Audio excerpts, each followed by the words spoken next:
Well, hello, everyone. Thank you so much for joining me. Really do appreciate your time. Tonight, we're talking about Summer Moon Utah Wells, a 5-year-old little girl who vanished from her Rogersville home on June 15th, 2021. Since then, there's been no sightings of Summer. And today, 4.5 years later, we still have no idea what happened to her. But recently, about a month ago, on the block, the 3500 block of Van Hill Road, about 9.5 miles away from where Summer's home was, there was a seemingly a big search with the TBI and FBI. And we're going to be talking all about that and a lot more today. Also, there is a phone call that I've never heard that I want to share with you guys. The interview room with Chris McDonough shared it out. And is Candus doing stuff for $9? Stick around. You'll know what I mean on the other side of this. I've walked through storms in scars and grace. Smile through pain with a painted face. They call me too loud, too much, too strong. But honey, that's the reason I belong. Every scar's a scripture, every tear's a hymn. I found my worth where the light grew dim. They tried to break me, but here's a twist. I turned my pain into a clenched fist. I'm an unbreakable woman, born of fire and pearl. I shine like grace in a reckless world. You can test my faith, you can shake my plan, but I'll rise again. Just watch me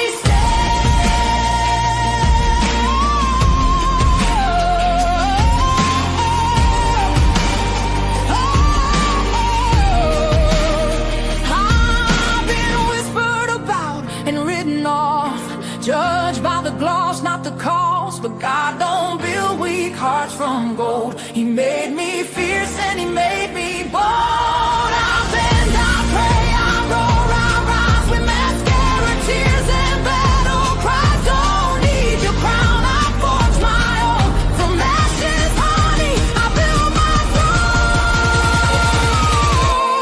I'm an unbreakable soul, dressed in truth and pearls. The fire don't scare me, it lights my world. You can doubt my voice, but you'll hear my name. I'm holy and hood, and I'm done with shame. For everyone called too much, too loud, too real. You're not to anything. You're exactly what power looks like. I'm an unbreakable soul, through the fight and flame. My scars are stories, my strength, my faith. Faith in my heart, fire in my clothes, forever divine.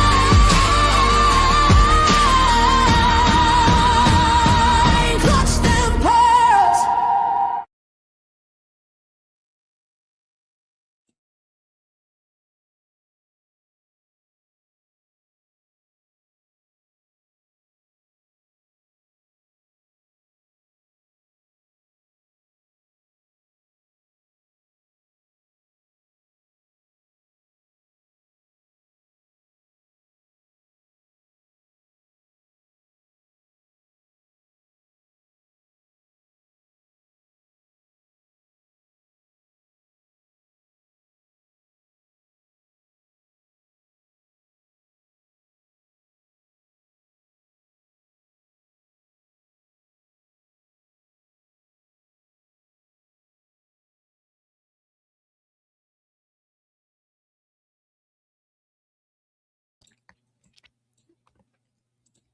Well, hello, everyone. Thank you so much for joining me.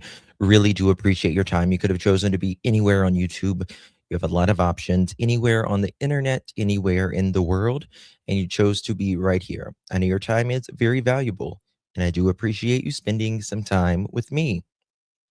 Today is December 11th, 2025. It is currently 3:48 p.m. on the East Coast of the United States. Bonjour. Hello, my beautiful pearls. Hello, how's everybody doing today? Hopefully, you are bundled up and warm wherever you are, unless you're in, South America, Australia, New Zealand. It's probably cooler than normal, to say the very least. California time 12:49 says JT. Good to see you all. I wasn't here yesterday. I missed you guys, but we are here today. Got a few lives ahead. Good to see everyone in chat. Guys, before we get started, if you don't mind, do me a big favor. My live chat and my replay crew, how are you? Do me a favor and hit that thumbs up button. Would be very, very thankful. And for extra bonus points, share this live out. It would mean so, so much. Let me say to a few of you in chat real quick. Hello, Jen Nova, Susan, CZ, hey Jude, Busy Mama, Susan, good to see you. Peggy, Alyssa, good to see you. Andrea, keep strong. Hello, Where the Wind Blows, YouTuber, Grasshopper, Robin, love you too, darling. Dottie, hello. Lady Gracious, Kim, JT, keep strong. Connie, Susan, Gypsy, good to see you, darling. And we got Vickles, good to see you. And Peggy, hello. Where the Wind Blows, Anna to the Banana. Lauren, good to see you. Trish, hello. Tropicana, bonjour. Susan, Broken Black Skies, hello, darling. I'm out. Bonjour. Shelby, hello. Good to see you, my dear. Alyssa, Peggy, hello. T-Walk, hey, darling. Good to see you. How old is Candus? Candus is, she's, I want to say she's like 42 now. Missed you yesterday. Missed you too, Miss Wendy. Good to see you, honey. Thank you so much, my dear. Hello, keep strong. Hey, Jude. Susan, good to see everyone. Thank you guys so much for joining me today. It is so cold here, guys. It is so cold. It is, I think the real feel outside right now is like 13 or 14 degrees. It's redonkulous. Redonkulous. That's Celsius, right? Minus 23 Celsius. I don't know what that is, but well, okay. Freezing for you guys is 0, right? I'm trying to convert here. That's cold. That's cold. It's cold in this part also. Yeah. Yeah. The days are short and the nights are long right now, right? It's more darkness, or I mean, well, what is it? December 21st is the winter, is it equinox? Is that what it's called? I can't remember. It's the shortest day of the year. 21st or somewhere around there. You only have a t-shirt on. Well, my home is warm. Thank the Lord. Praise the Lord. Thank you, Lord, for that. 68 in Texas. Stuff it, El Kennedy. I'm just kidding. Stuff it. You guys in Arizona and Texas and Florida, Southern California, stuff it. Thank you, Charlie. Charlene, good to see you. These are my glasses. I've had these. I've wore these. But after I got them, Miss Remy Pearl hid them, and I could not find them for months. And I found them day before yesterday, packed nicely in a little basket. with socks. Yep, she stuffed them in there. She stuffed him in there. Hey, Canadian Cookie, good to see you. JT, thank you so much for becoming a member.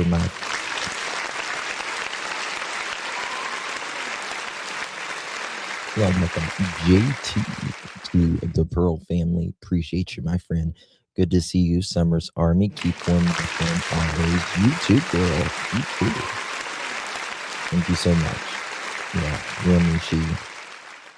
Oh, yeah. Let me tell you something. You got to keep the glasses protected at all times. A lot of things protected. She hides a lot of stuff. All right, guys.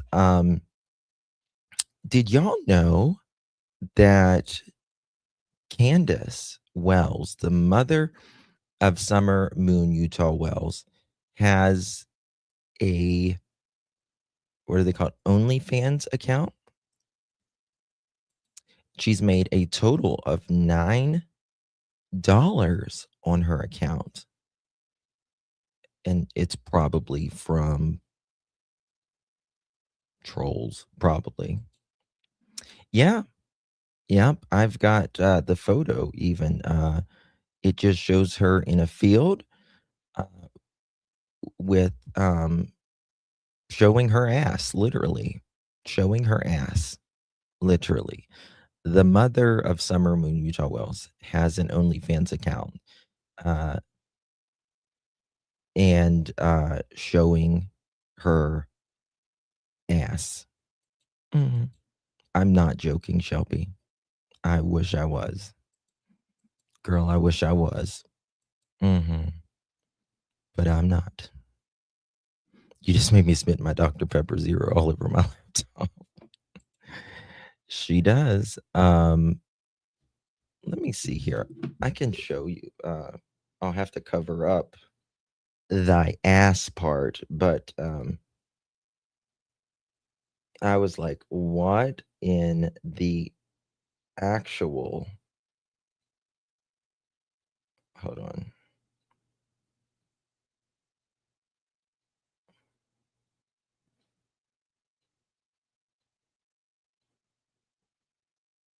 Okay. Let me do it like this.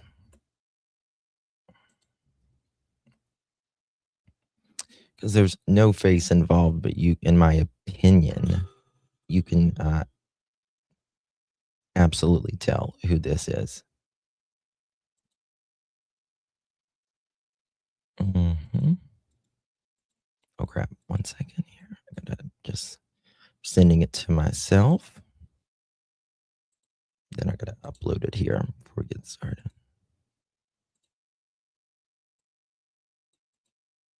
Mm-hmm.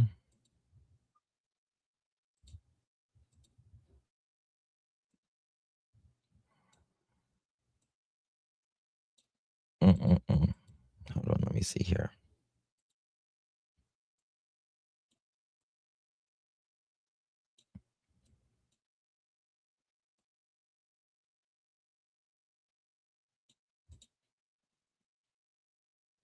Actually, this will be better to cover it up.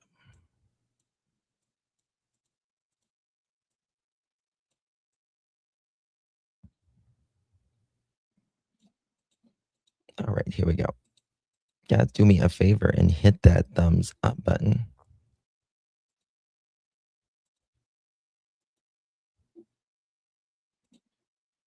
Here is Miss Candus showing her ass. Mhm. I mean, it takes all kinds. Yeah, but it's just amazing to me that she'll make time for this, but won't make time, to cover or to, call in about, give a comment on her daughter, right? Mm-hmm. Yep. Of course she will. Exactly. Exactly. Exactly. It's insanity. I was watching A fire in California. What's happening? Well, just looking at an ass. That's pretty much it. Um, it's on OnlyFans. It wasn't. I wasn't looking. I can tell you that. I don't look at OnlyFans, but no, no shade to people who do. You do your thing, honey. But someone sent it to me. So apparently, there's someone out there that loves some Candus. I mean, she's made $9. Did I pay to see that? I would pay her to put it on to not do that. No bueno. It's her it's her I guess profile. I guess there's like a profile picture or something like that. You know what I mean? Mhm. Yeah. Yeah. It saddens me because Candace has done one news interview. One news interview. Me either. Me either. I don't either. You know, I don't have a problem. People's got to make money. I get it. Um, to me, it's just like you have a missing daughter, and you put no effort. You won't make a comment about the biggest search that we're aware of or the biggest tip that we're aware of since Summer Wells has went missing. Um, just craziness. Just craziness. Yeah, promote your daughter. Promote your daughter, rather than your ass. How about that? So, uh,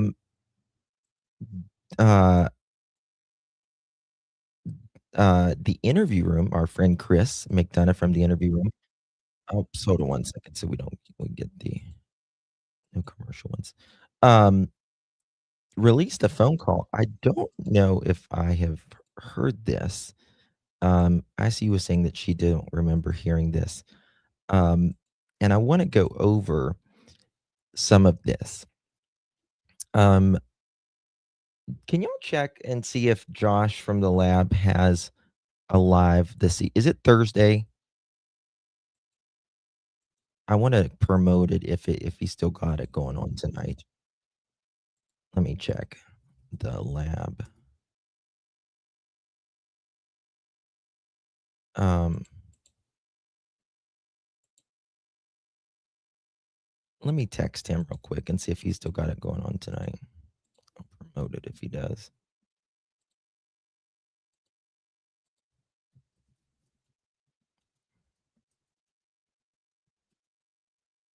I'm live and will promote it. Okay.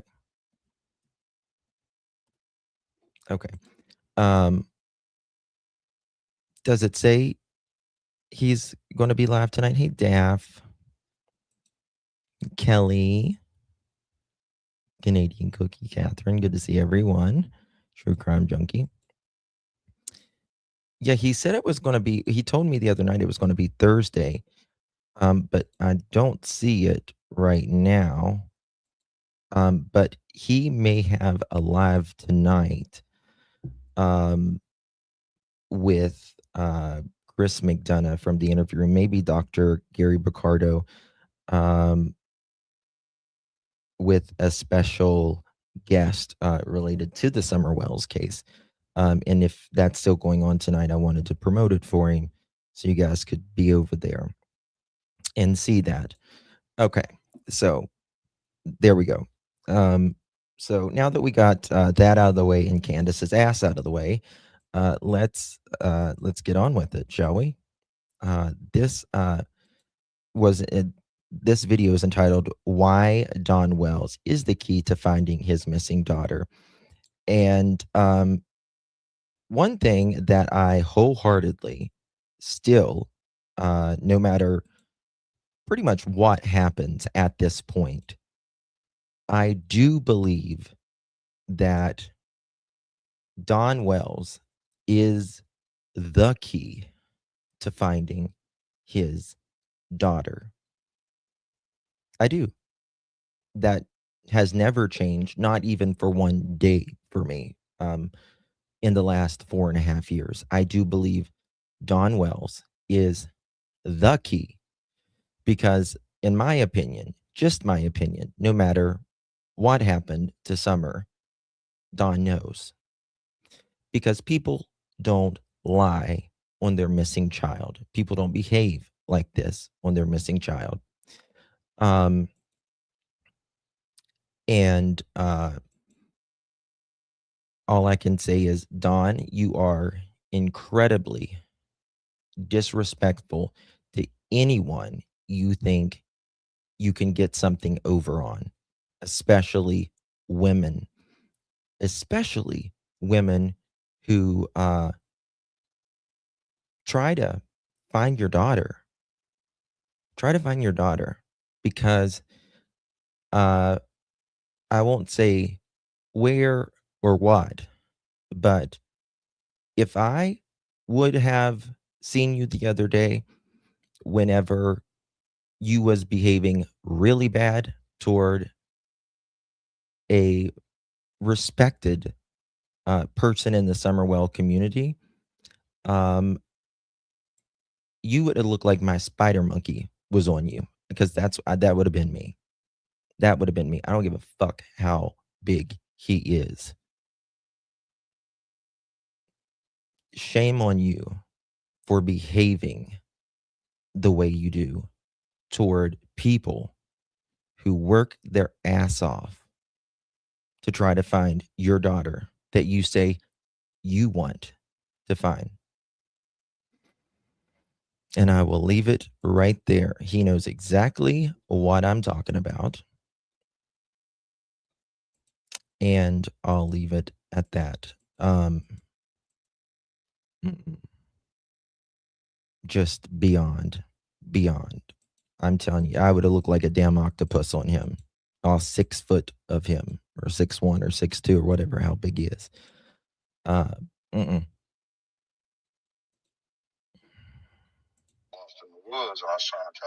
So let's listen to Think safety.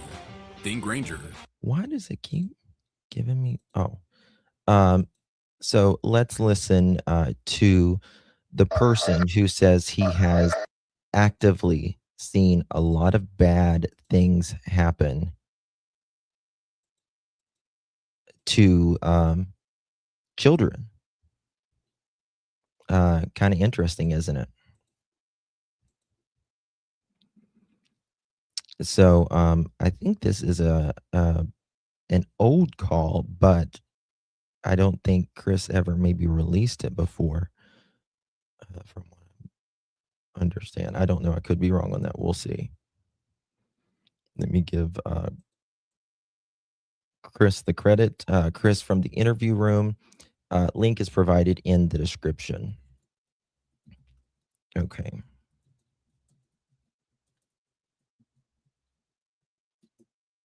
You know what? You would think that Don, no matter how much we might disagree on the case, right? We all have disagreements with time to time on things, parts of a case, or maybe entirely about the case, that you can respect someone for at least giving the attention to Summer's case.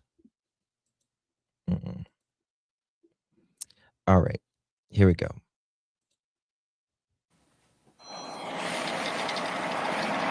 Hello. Hey, how you doing? Good. How are you? Well, I'm hanging in there. Just hanging in there. I just wanted to call and talk to you a little bit. I might have misunderstood exactly what was going on. You know, if I have, I apologize to you. You know, I just a little bit confusing everything. You know, what's going on and all.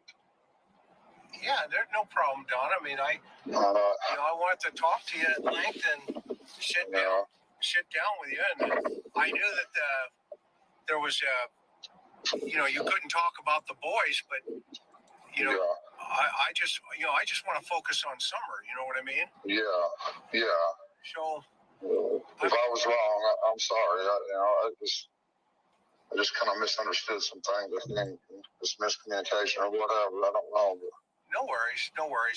Everybody said they thought he was really cool and stuff like that. You can't hear that? Is it low? It shouldn't be low. He might be a little. So I'm just kind of trying to think, But yeah, that's what I want to do is focus on Summer. Everybody's focused on me and Candus, and I've been trying to tell them from the beginning when the cops first started pulling into our house that she's not here, and I've never listened. What do you? When the cops started pulling into our house, I said that she was not here. First of all, the cops was already there, Dawn, by the time you got back. Number one. Number two, again, picture yourself on 110 Ben Hill Road. Okay? Up on a mountain, very far from the city, the interstate, a 2-lane rolling country road, big ass farms out there, very rural. And then you pull off on a 1-lane road, dead end. And then you go up on a mountain with about 15 dogs, 4 kids, a senior citizen, and 2 drunks. That's the last place where someone is going to abduct a kid. When people first, that's generally not involved in a loved one going missing, right? The first thing that people generally say is confusion and panic. I don't know, like, where's my kid? Like, they got to be around here somewhere. Not someone took her. I just knew it. I just knew it. Nope. It'll never, ever ring true to me. Hey, Miss Candus. Good to see you, darling. Thank you so much for your support. Really do appreciate you, my baby dolls. Merry Christmas to you and yours. Thank you so much. And thank you for being a member, Miss Candus. You're very supportive. I appreciate you. So it doesn't really ring true that would be the first thing.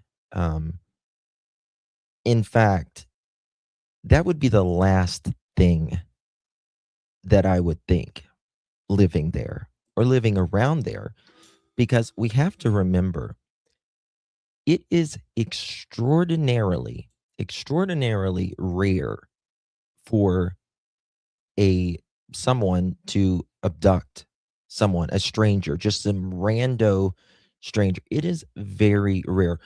We have 330 million people in this country.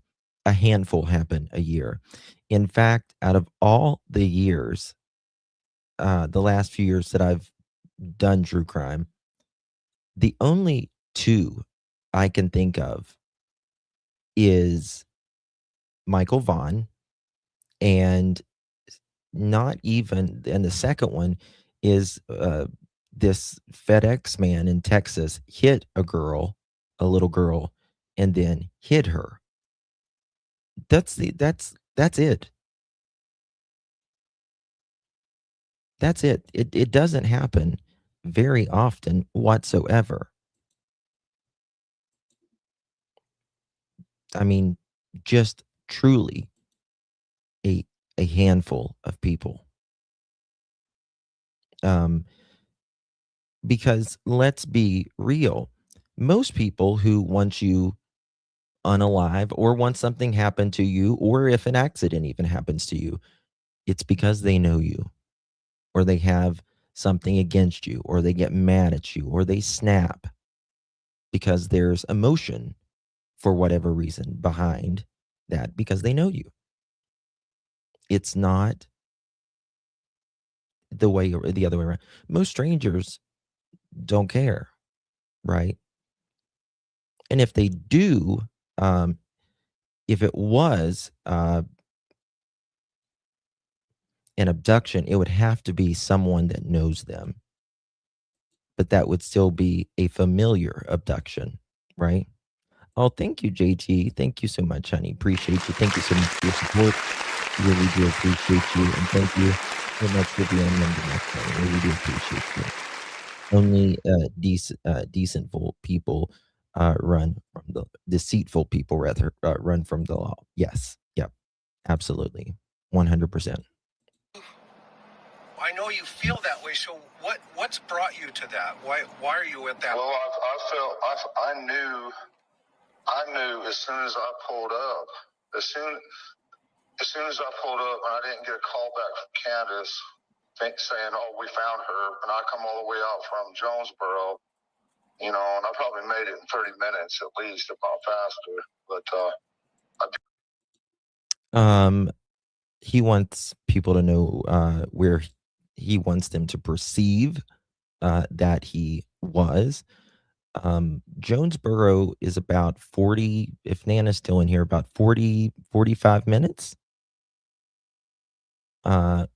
Normal driving. Could he have made it in that amount of time? Maybe. But he was there after the cops started all showing the up. police there, and I went straight to the bottom property. I seen everybody look, and I knew she was gone because she don't go away from the house ever. And we're talking about the building at, okay, so they have 11 and a half acres. Part of their property is on Ben Hill Road. The other, the same property, but it's part of it's on Ben Hill Road. The other part is on Beech Creek Road. And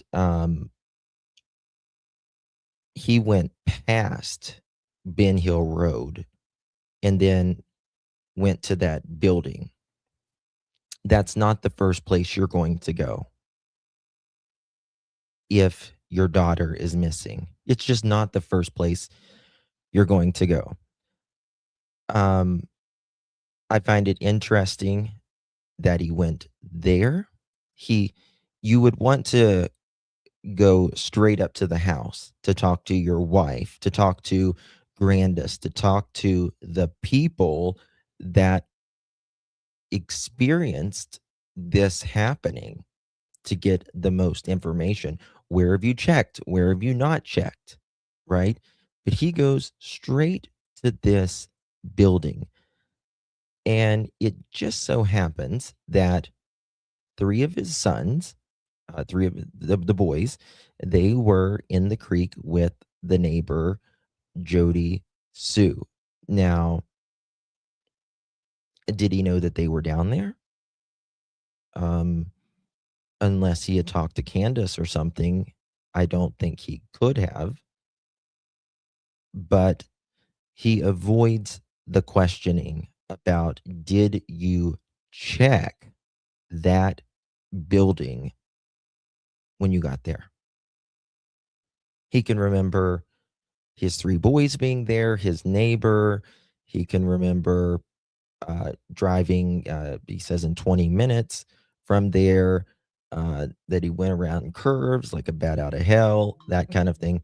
But he can't remember, did you check that building first? And I believe, in my opinion, that's where Don committed a lot of his sins. Because this building is the furthest building away from the home. it's not, it's down by the road. They live way up on a mountain. So it's down at the road, and he could do more what he wanted there. Yeah. And so I, go ahead. yeah, well, I just knew. I knew right then, that very second, that she was gone. Okay, what inside of you brought that so quickly, brother? Where did you come from on that? Well, I knew they was looking around the hill and everything up top there, and I drove straight to the bottom there where that little funky shed is there, and I went down the hill by the creek in that little 4-wheel drive Subaru. I went straight down there to the creek, and I seen the boys down there, and they know not to travel alone. They was together, and I seen my neighbor walking around, and I knew my heart just sank right there. I just knew it, that somebody took her. Yes. Because you just don't go. These are the boys that Candus said with her own words in the interview after Summer was abducted. I use that term extraordinarily loosely, that they sent the boys over the hill and, quote, prayed to God that nobody would get them to or either. Sending your 3 children over the hill and watching them and praying no one would abduct them either. So there's a lot to unpack right there. If you actually thought that quickly that someone abducted your daughter when you had just sent her in the house 2.5 minutes prior, and you looked upstairs and you looked downstairs and you send them over the hill and pray to God that nobody abducts them too, but you're keeping your eye on them. Well, if you can keep your eye on them, you can see everything that's there to begin with. So why would she be there? If you can see what they're doing, then she's clearly not there. Number one. Number two, why would you risk someone abducting 3 more of your children? More importantly, what made them think, Candus, what made them think so quickly that someone abducted Summer? They say they heard nothing, they saw nothing, and the dogs were on vacation. Even the female dog that had puppies right next to the door where Summer would have either had to have went out on her own accord or have been taken out. Doesn't work. It doesn't fit, and it doesn't make sense because, in my opinion, it didn't happen. Didn't happen at all. Nowhere, but she would never leave from up at the, around the house there. No way. Yeah, no, I mean, what about the boys? What were they doing when you saw them down there by the shed? They weren't by the shed. They was down they were, if you look down where the power lines are, you go straight down, they were looking, walking around looking for Summer.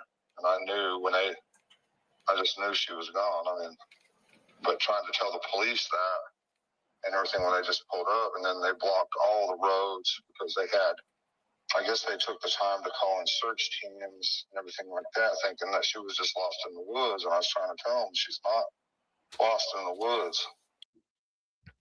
Again, police, when they get there, they're just as confused as anybody else, right? When you say a kid's missing, well, you have no idea what happened to them. And it's very interesting, not to say that it can't happen, but it would be,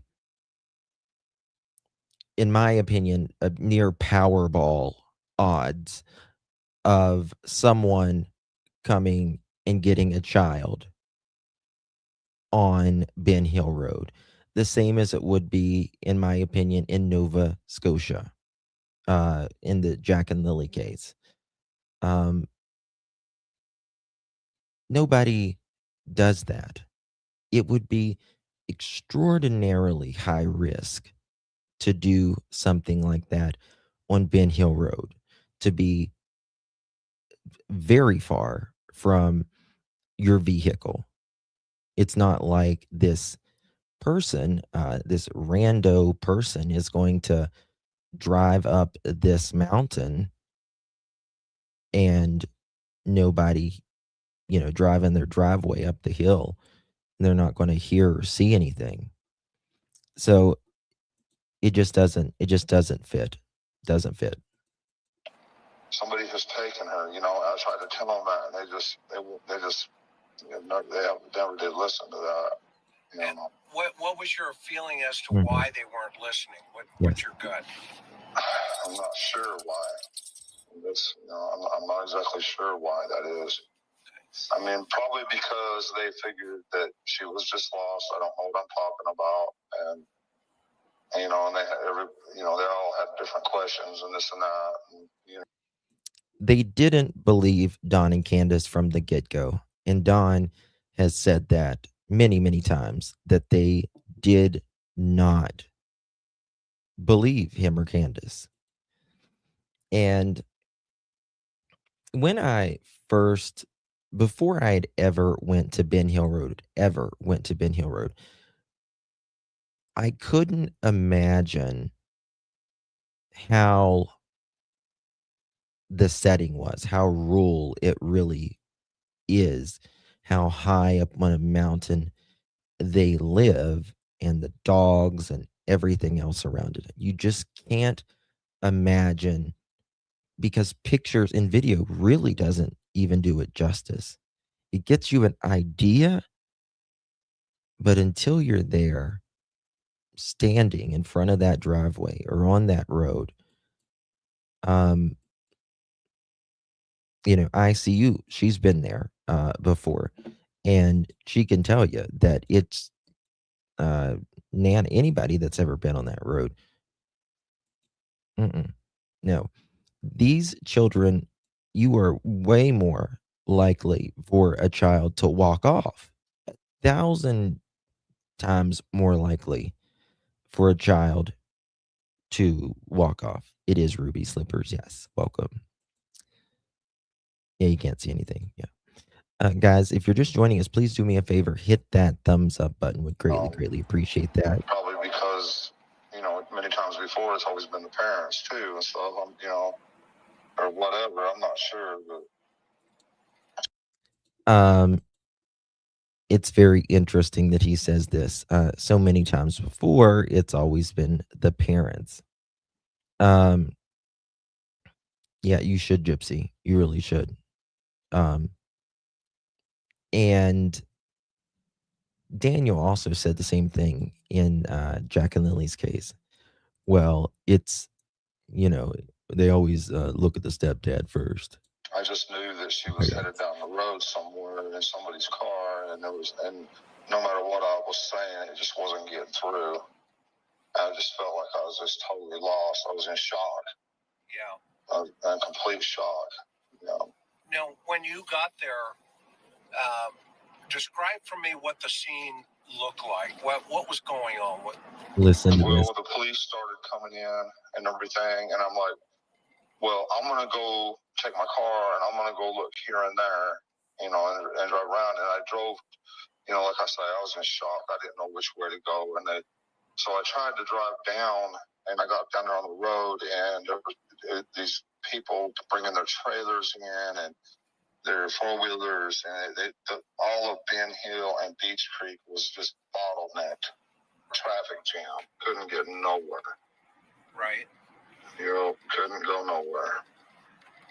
And then what about, now are these all cops, or are they search and rescue? Well, they were mostly police and, volunteers, search and rescue or whatever like that. Okay. but I didn't, I probably didn't clarify on the phone, either that she was abducted because I didn't know at the time. But like I say, I probably didn't clarify because I didn't know at the time.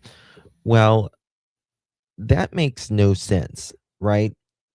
Because I didn't know at the time, because he's saying that the moment that he gets there, he knows that she's abducted. Knows, meaning for a fact, knows. when I pulled up there, I knew that she was gone, and maybe I didn't communicate that to them like I should have, or No, they what didn't. was what I felt. Well, I had Not a few nearly. times. I said she's not here. I come to that conclusion right away. But what brought you to that conclusion? That was pretty quick, right? I mean, just knowing her, and that because we tried to scare the heck out of her and let her know, because we do have bears, right? And we do, them dogs. Like everybody keeps talking about them dogs, but they're the stupid. He makes no sense there. Now, listen to what he says. Just knowing her, and that because we tried to scare the heck out of her and let her know, because we do have bears. Just knowing. Now, how do you know that, Don? How do you know that? Well, just knowing her, because, we do have bears.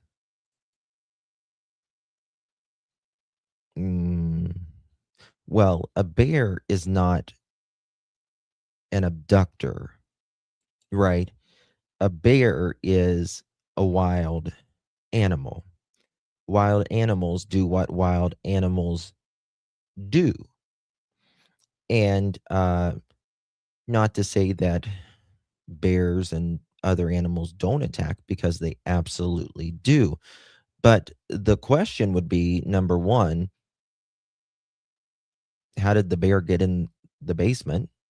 She would have had to have gotten out. She would have had to have literally say, brothers, I'm going downstairs, and then just walk straight out the door. And within a minute or two after that, she would have had to have been taken far enough away where you couldn't hear a scream, which is almost impossible. Bears rarely attack something like that, and if they do, they leave a lot and a lot of evidence behind. Right. And we do, and that's 100% of the time. Them dogs. Like everybody keeps talking about them dogs, but they're the stupidest damn things, and they also will go away for days and then come back, and I don't know where the heck they go, but yes. And Don, so again, they do have 15, 18, 20 dogs at this time. And Don says, they all just magically go away when Summer goes missing or abducted, as he says, that they all go away, including the mother with the puppies underneath the house. A mother is very protective of her puppies, especially these kind of dogs that are not wild, but just not trained, just dogs, country dogs, right? But magically, these dogs are back from vacation by the time law enforcement gets there. It's amazing. You'll notice patterns in these types of cases, just like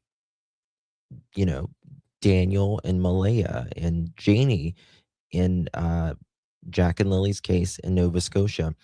They just happen to all be asleep at the time of when the kids go out of uh, the house, but they knew that they were in the house because they heard them.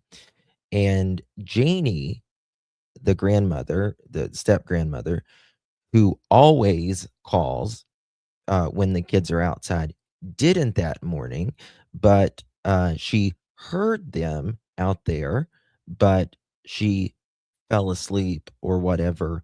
But when the time that Jack and Lily, walked out of the yard, and the dog didn't, bark either. It's a very common theme. They'll give you enough to tell you, oh, well, I know this happened, but not give you, the full Monty, so to say, uh, to tell you what happened to them. Oh, it's just as much of a mystery to me as it is you. I just know that they were here, and, I'm dozing in and out of sleep, or these dogs just happened, all 18 of them, to be on vacation that way. Yes, Daphne. Yeah, yeah. We was talking about the other day, baby. So, Yep. and they weren't there that day. Oh, They weren't around that day. Yeah, yeah. So the dogs. It's amazing though. I've got TBI photos that TBI released, and the dogs were there. They were just laying around in the yard. You think maybe the dogs got? Well, what's your thought on why the dogs weren't there? I don't know where they go, but there's been times, like I say, they've disappeared for days, and they'll come dragging back all tired and beat up and hungry, and stuff like that. Yeah. We don't know where they go. When I told Candus she needed a zoo a zoo license. Yeah, I've seen that. Yeah, I'm like, I know. So what time did you get there? Do you remember? Well, they say, it's really strange because I thought it was 5:30, but the 911 call says 6:30, 6:26. And it's amazing how time is just different for people like Dawn, right? Well, they say it was 6:26 or 6:30, but I thought it was 5:30. There's always problems in the timeline with these people, always, right? Again, I'm just trying to compare other cases so you'll see. Again, in Jack and Lily's case, with Daniel and Malay and all of them. Well, they originally said it was 8 o'clock that they last seen or heard the kids, but there's no call until 10:01, and they stopped talking about 8 o'clock, and they wouldn't talk about any times other than 10:01. With Don, it's, well, they say 6:26. Well, trust me, the time doesn't change for any of us. And 911 certainly knows what time they were when there. the first call come in, and that could have well be. Sometimes I work till sunset. A lot of times I have been here lately, but yeah.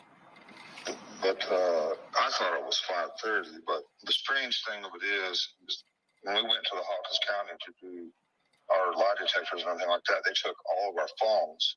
Listen. And then magically, all of our phone records from 3:30 on that day have been deleted.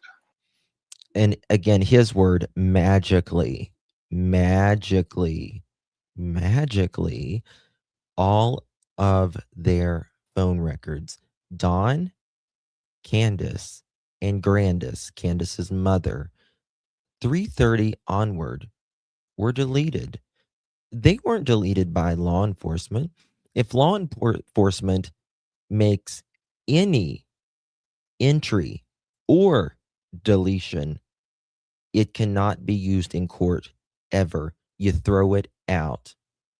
And that would be devastating for this case because it's very important, the data in this case, right?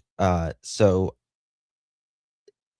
Dawn, if you listen to my program the other day, I was listening to where Dawn was talking to Nana's Angels, a channel. She passed away a couple years ago, God rest her soul.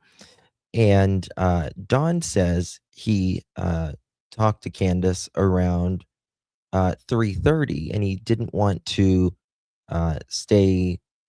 He didn't want to be home alone. He says by himself, which he wouldn't have been because A, the boys were home, and B, by 3:30, everyone was home. Candus, Grandis, and Summer with the boys. They were all home at 3:30. They arrived around 3:14, 3:15-ish that day. So you tell me, why would Dawn be saying that they were, taking Grandis to the hospital at 3:15? Well, in my opinion, because Dawn was peeling out uh, of the house at around 3:30 and going towards perhaps Jonesboro. So magically, they all three phones are deleted from the same time onward. Again, law enforcement never deletes. That's the last thing they want. And by the way, nothing is ever deleted. You can factory reset your phone 100 times. It's still on there. It never goes away. What you are typing in chat right now never goes away. What you text someone never, ever goes away for law enforcement. It is there. It is there for eternity. And what's funny to me is Dawn is trying to convince a homicide detective that right now, and someone who is high ranking in the Cold Case Foundation. As Chris says, this isn't his first rodeo. And, you just roll with it. You just roll with it when they say that because you don't want to be challenging to them. You're just there to get information from them. Oh, interesting. Yeah, me, my wife's, and or her mother have all been deleted from 3:30 on. So they had your phones that day then? Yes, sir. And when That's did right. they give them back to you? They give them back, fairly quickly, but we never even looked at them until about, a week or two ago. We had some detectives that we talked to, a lot, and they wanted to know exactly this information. Yeah, they never looked at those phones after they got them back. We just noticed like a week later because I can tell you, one of the first things Don and Candace did, actually the first thing that Don and Candace did after their phones were taken was they were down getting new phones. And I know that for 100%. They went, I think it was AT&T if I recall correctly, and got new phones right then and there, which, people need phones. But they didn't check on their old phones, they say, until about a week ago. We all looked, and it was all gone. Deleted. Oh, interesting. Yes. So what about when you, in your gut, I was watching the news, you on the news channel, and when the reporter asked you, what's your fears and stuff, and what is your thought process about where do you think she is? Well, at first I thought, it's got to be some sicko I should do hillbilly ATS. druggie, drug her off off in the woods. Okay. Now, this is what Don's first thoughts, he says. Guys, hit that thumbs up button. Come on, let's get it up. Let's get it up. I know it's cold outside and all that, but come on, just let your thumb hit that one time. Just that one time. It helps so much. Can coming home at 3:10, Summer on milk jugs, Summer jumping out of the truck, 3:30 p.m. phones getting deleted, 3:30 p.m. to 6:30 p.m. covering from what Summer. Yep. What happened to Summer scream doesn't make sense. Well, in my opinion, something was done with Summer as soon as she got home. As soon as she got home, pretty much.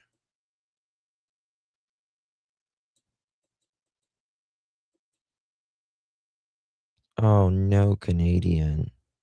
I'm so sorry. Hey, Jam to the Jam.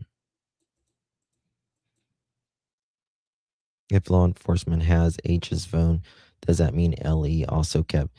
So there's a little misinformation on the Hunter's phone. Hunter had his grandpa or grandma's phone at the time. It was just a cheap phone. He never went back and got it. He could have went back and got it. He just didn't. He didn't care enough to go back and get it. So that's why he could have picked it up pretty shortly afterwards, but they didn't. He had got another phone, just didn't care, he said. Or something, or somebody put her in her car and took her not too far away or whatever like that. But I'm starting to wonder if it isn't some high-end thing. Maybe somebody's seen her on Facebook, because my wife was always posting stuff on Facebook. It could have been, she could be anywhere. I have, my mind just goes back and forth. I don't have any idea. But I figured kind of that.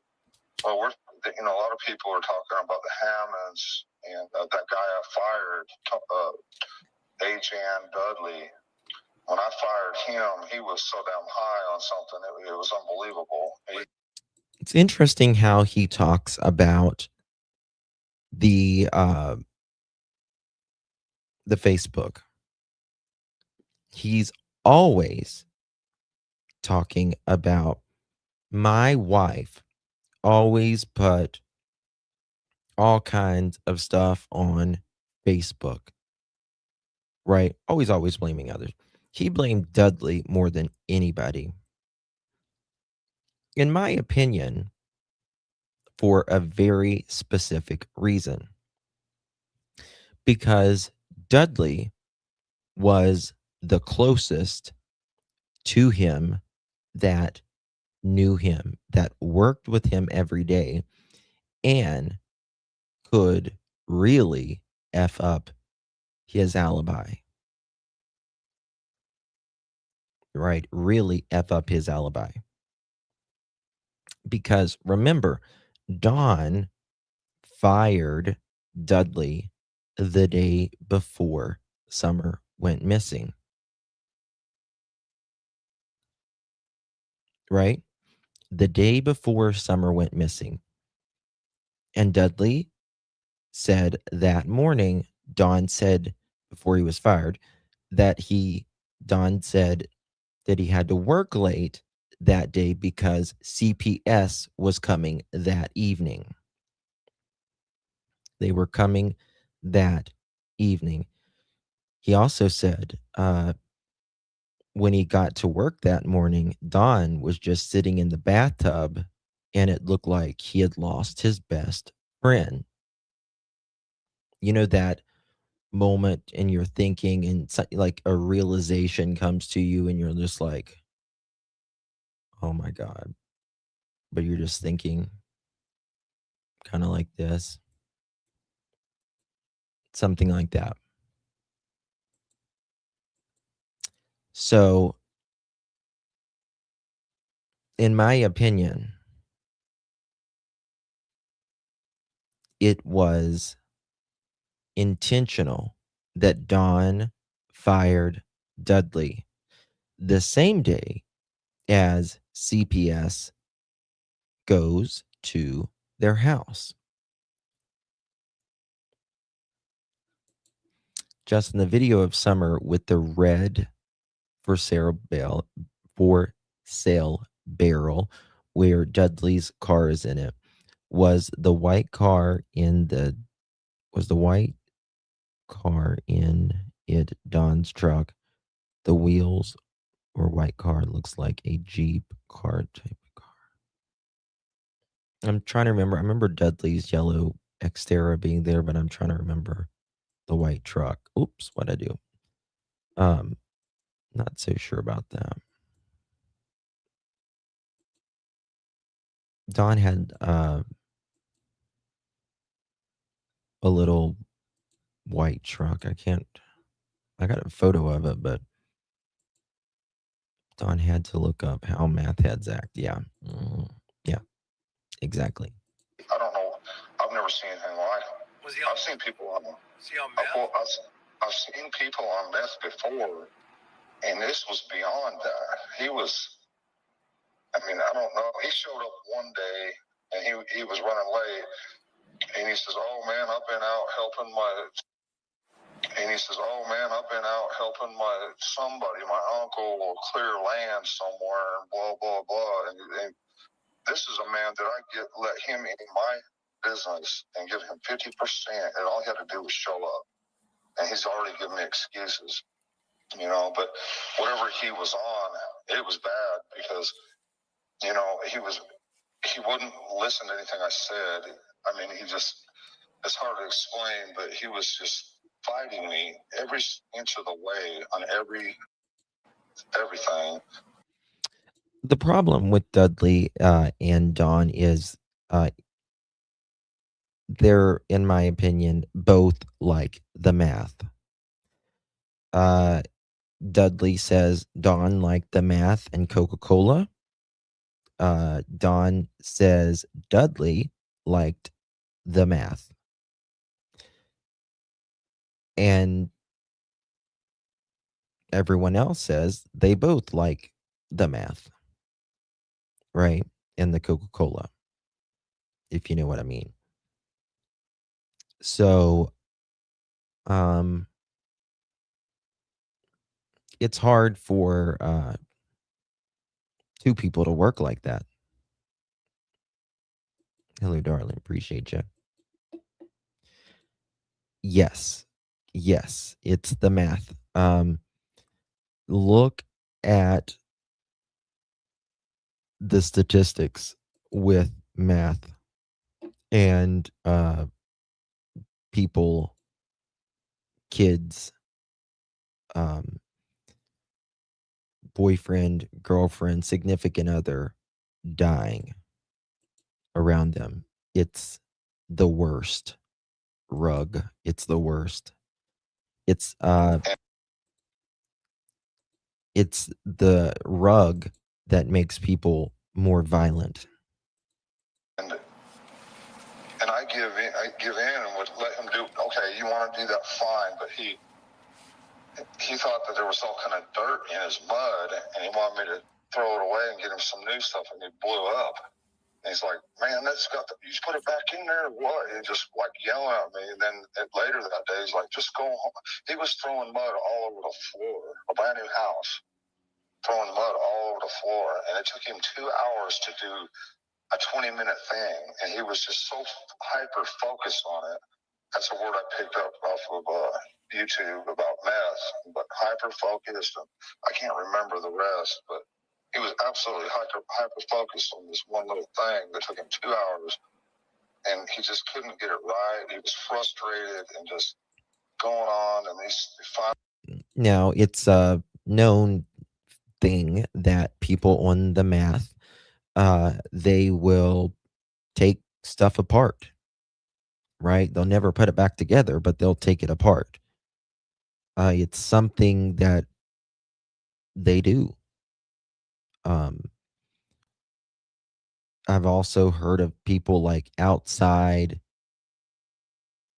like in the middle of the night looking, with flashlights, like looking for stuff.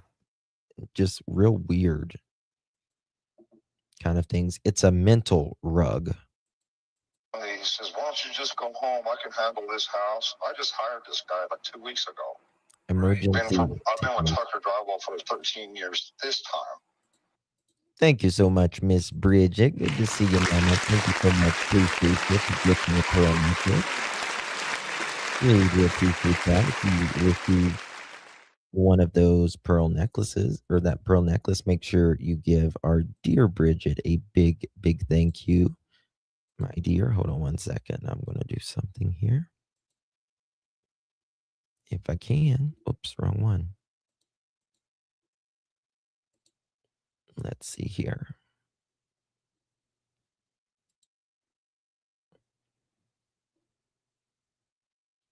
All right, I'm going to do this. I'm going to give 5 as well. Congratulations. Bridget, that's so funny. You gifted a pearl necklace and you received the pearl necklace. Congratulations to Linda, Mindful Moments, Maggie, Deborah, and Ditzy Blonde for the 5 pearl necklaces. Congratulations to you.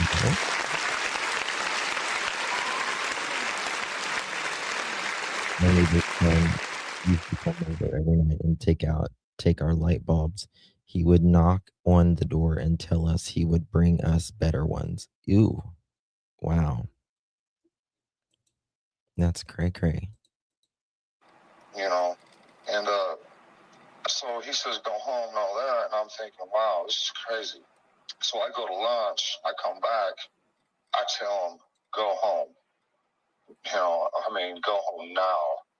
Get the hell off this job and don't come back." Well, he got mad and he tried everything in the world and anything he could to get at me and get me fired. He called my bosses constantly, harassed them constantly, come out on their jobs constantly. If anybody knew where I was at that time, it would have been him. And the day after I fired him was when Summer got gone. What? Say that again? Listen to this. And the day after I fired him is when Summer disappeared. Oh, interesting. See, even Don says it right there. The day after he fired Dudley, Summer goes missing. Now, Don wants you to think that, ooh, look at Dudley. Look at Dudley. What a coincidence. But I believe Don did this twofold. The reason he fired him, maybe threefold, but definitely twofold. One, because he did not want someone there working with him, right? Which he wasn't at work. But if Dudley would have been there, Dudley would have said, well, he didn't show up. He didn't show up today.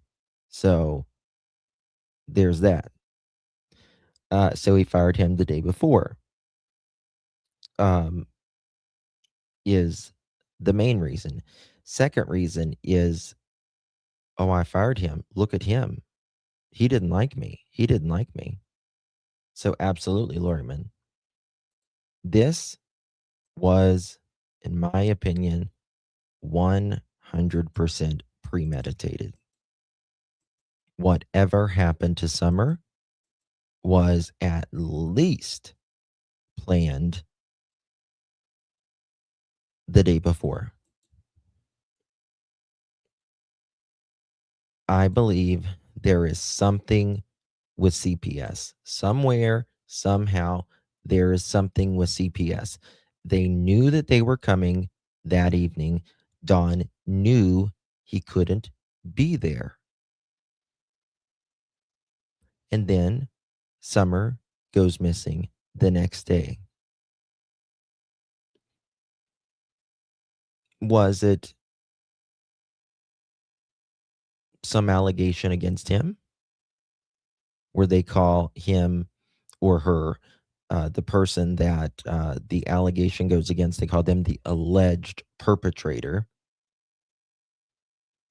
Don was staying in these houses that he was working in. He would sleep in the bathtub, put a microwave in the bathroom, all of that. What was it with Summer? What was it? Had to be something. Had to be something. Yes, and he has ties with Tony Hammonds, the guy. He has ties with Tony Hammonds through Hammond Drywall, and them Hammond boys and their gang were all out doing burglaries and broad daylight. According to people I've talked to and met here and there, they were out doing all kinds of stuff and drugs. I think there's a drug connection. There's the Hammond Drywall connection. See, Tony or Ajan or Dudley, Ajan Dudley is what was I going to say now? But let's see. They have I know he's on probation. But yeah, the day after, I forgot where I was going with that. I'm sorry, my mind went blank. That's all right. But yeah, they have ties with drywall. I believe drug connections, and I know that their group was going out and stealing anything they could find. Tony Hammonds, 2 days after Summer disappeared, got busted in Kingsport trying to I think it was the week before Tony Hammonds got busted, actually. abduct that 12-year-old boy. And I think he's in jail right now. I hope he's still in jail. But we got these detective friends of ours that are looking into all this stuff. They've found all kinds of information. They've turned it all into TBI. And I don't understand exactly what's going on. Who do you have looking into it? I could give you their number if you want to call them and talk to them. I'd be honored to do that. What's their name? What's their name? Michelle and some friends. But it'd probably be better if I contacted them and give them your number. But I'm trying to bring all this stuff to light. Almost all of these cases have a hallmark of parallels. I was trying to wipe the spot off my tab, and it was the emblem on Justin's sleeve. There will be CPS. There will be, not all in every case, but many cases, they will have at least one or two of these in CPS, drugs, alcohol, substance abuse, bruising, a volatile home, fighting in the home, a stepmother, stepfather, boyfriend, girlfriend, almost in every single case with these children that go missing. Because I don't know what police are doing. I don't know what TBI is doing. Sure. I know a lot of people talk a big talk, and then they come out here and they're just worried about their own agenda. Yeah. You know what I'm saying? Yeah. Well, that's what you were saying about me. Yeah, and if I'm wrong, I apologize to you. Okay. Well, that's okay. I mean, I don't take anything personal. If you're wrong, you are wrong. I appreciate that. So I have a question though. Let's go back to the day. Okay. Yes. Unpack that day for me. When did you leave for work? And then when the 911 or when you... I left early that morning. Summer was by my side, and I left for work. And I worked all day, and then I called her at some point. I guess when she was in Walgreens, I says, "Well, what?" So The last memory that he says that he has, right, of Summer was by his side. Now think of that for a minute. Don was not at work. No matter how he wants you to think, he was not at work. The tree trimmers says it. They said he was up there 8:30, 9:30 that morning. Don has told on himself multiple times. Don has told a creator that was close to him, and Don or Candus told Jenna, and we've shown you the text of that. Don was at home that morning, but he says the last memory he has of Summer was by his side.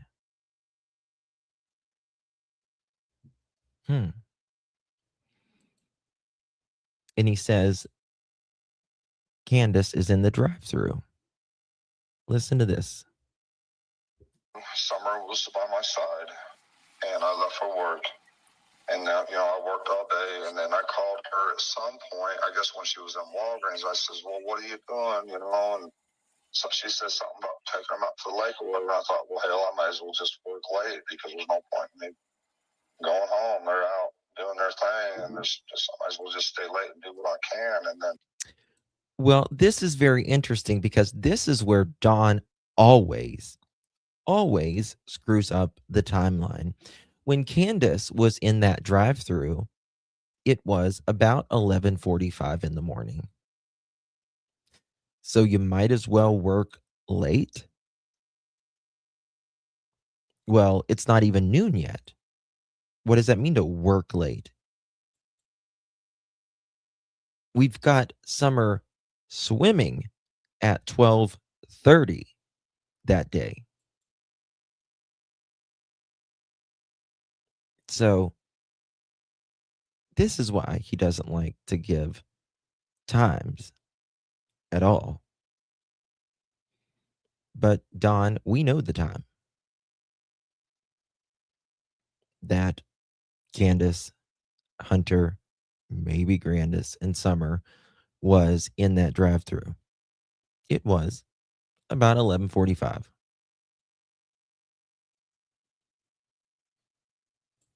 Yes. Yep. Well, when he talks with Nana, he says it was 3:30, and he says they're his mom's at Grandis is at the hospital and they're going swimming and stuff. No, they're already home for the day. My boss come by and make fun of me. She's about my car. So I was using that brand new car for drywall and giving me a hard time about that. No, that wasn't that day. That was the day before. That was the day before. I was talking to her. Now, you said Summer was by your side. What does that mean? She was asleep by my side when I woke up. Okay, got it. And Yeah, what time was that approximately? I'd say about 7. Okay. Maybe earlier, 6:30 or 7, somewhere in there. Okay, and yeah, she had to be by me. She just had to be by me. That's her personality. Yeah. No. Yeah, she loves me to death. I could say just one harsh word to her and she would break down. I'd have to apologize to her 10 times over. It's giving weird. It's giving creepy AF. Yes, I see you. Yes. That's not the way a dad generally describes his relationship with his daughter. She had to be by my side. I could say one little thing to her, and I would have to apologize 10 times. Right. I mean, It just kills me that she's gone. And literally, her room was right next door to yours too. And we tried to make her sleep in her own bed, and she'd come to me with big tears in her eyes and say, "But Daddy, I want to sleep with you. Yeah. I want to be with you." And I couldn't say no. I just couldn't. And how long? Well, this is a common thing when they're little. A lot of times they're afraid of the dark or whatever, but they have to sleep in their own bed. And what you can do, Don, Candus, Daniel, Malaya, is take them to their bed and read them a bedtime story, or sit in their room until they go to sleep, or whatever. But that wasn't on the program for them. That wasn't on the program for them. How long has she been doing that? For 5 years. Wow. All her life. Every night? Yes, sir. Wow, that's a bond. Yes. Yeah. Wow. And so walk me through it. What time do you get up, and what do you remember last about seeing Summer? All I remember is when I woke up is her feet and her foot being under me, kind of, I remember her being there, and I covered her up a little bit or whatever and left, and she sleeps just right between me and Mom every night, Right. But, I just went to work, normal day. Luckily, I guess that even if he was, even if Summer slept with them every night, she should have never been in the middle. She should have never been in the middle. Period. End of conversation. Never. Because guys, we wake up funny sometimes, if you know what I mean. Especially if we got to pee or something. And that's just inappropriate. It's just fucking inappropriate. I cannot. I cannot with that. No. Nope. Mm-mm.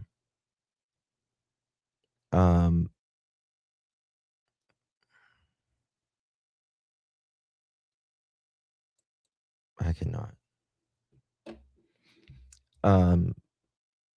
If Candus had any sort of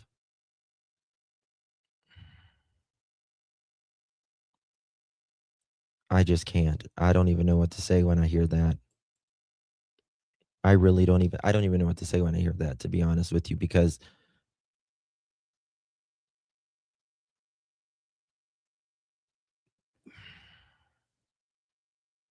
it's just very common for guys to wake up like that. And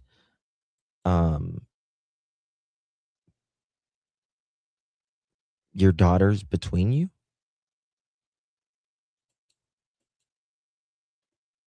Mm-mm. The fuck? Mm-mm. couple of guys I talked to that day, and the big boss seen me that day, knows where I was. And it wasn't 30 minutes, 40 minutes after Jamie left. From we sit there and talk for 30 minutes, just sit there and talk, Now, but after he left, okay. Jamie's he's another finisher that was working out here. Got it. So you leave the house. What car do you take that day? I forget. I had the Subaru that day. Okay. Yeah. Why didn't you take your truck that day? People are going to ask. Well, because the car was just sitting there, and I'm paying these payments, $600 a month. Let me tell you something. That Subaru was anything but sitting there. Anything but sitting there. And second of all, your Candus was taking her mom to the doctor that day, it wouldn't have just sat there. Candus keeps the roads hot.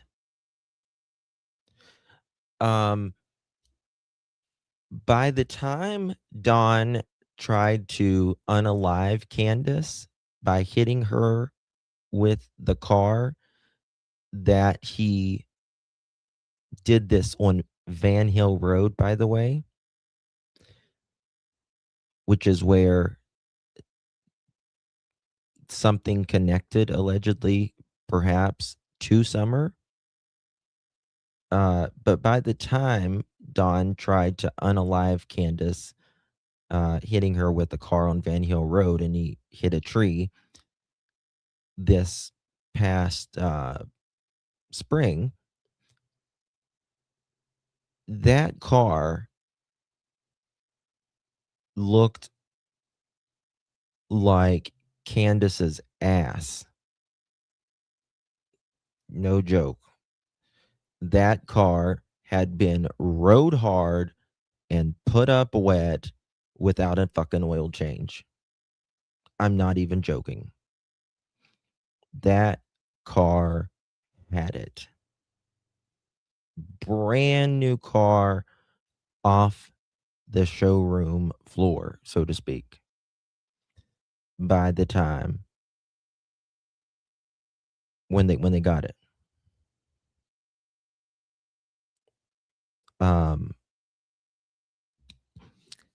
But isn't it interesting how a lot of things are happening on Van Hill Road with Summer's case?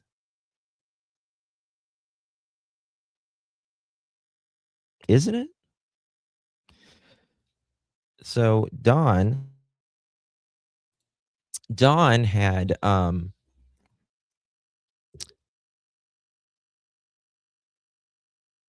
DUI on Van Hill Road. Don tried to unalive Candus on Van Hill Road. And after he crashed his car, we'll say someone at the 3500 block gave Don a ride home. And also, Candus likes to fish on Van Hill Road at the person's house that gave Don a ride back. Is that why Candus has Dee Dee's car? I don't know. Holly. Don did at one point say Summer was fish food. Yes, he did. Sure did. He sure did. I'll never forget that one either.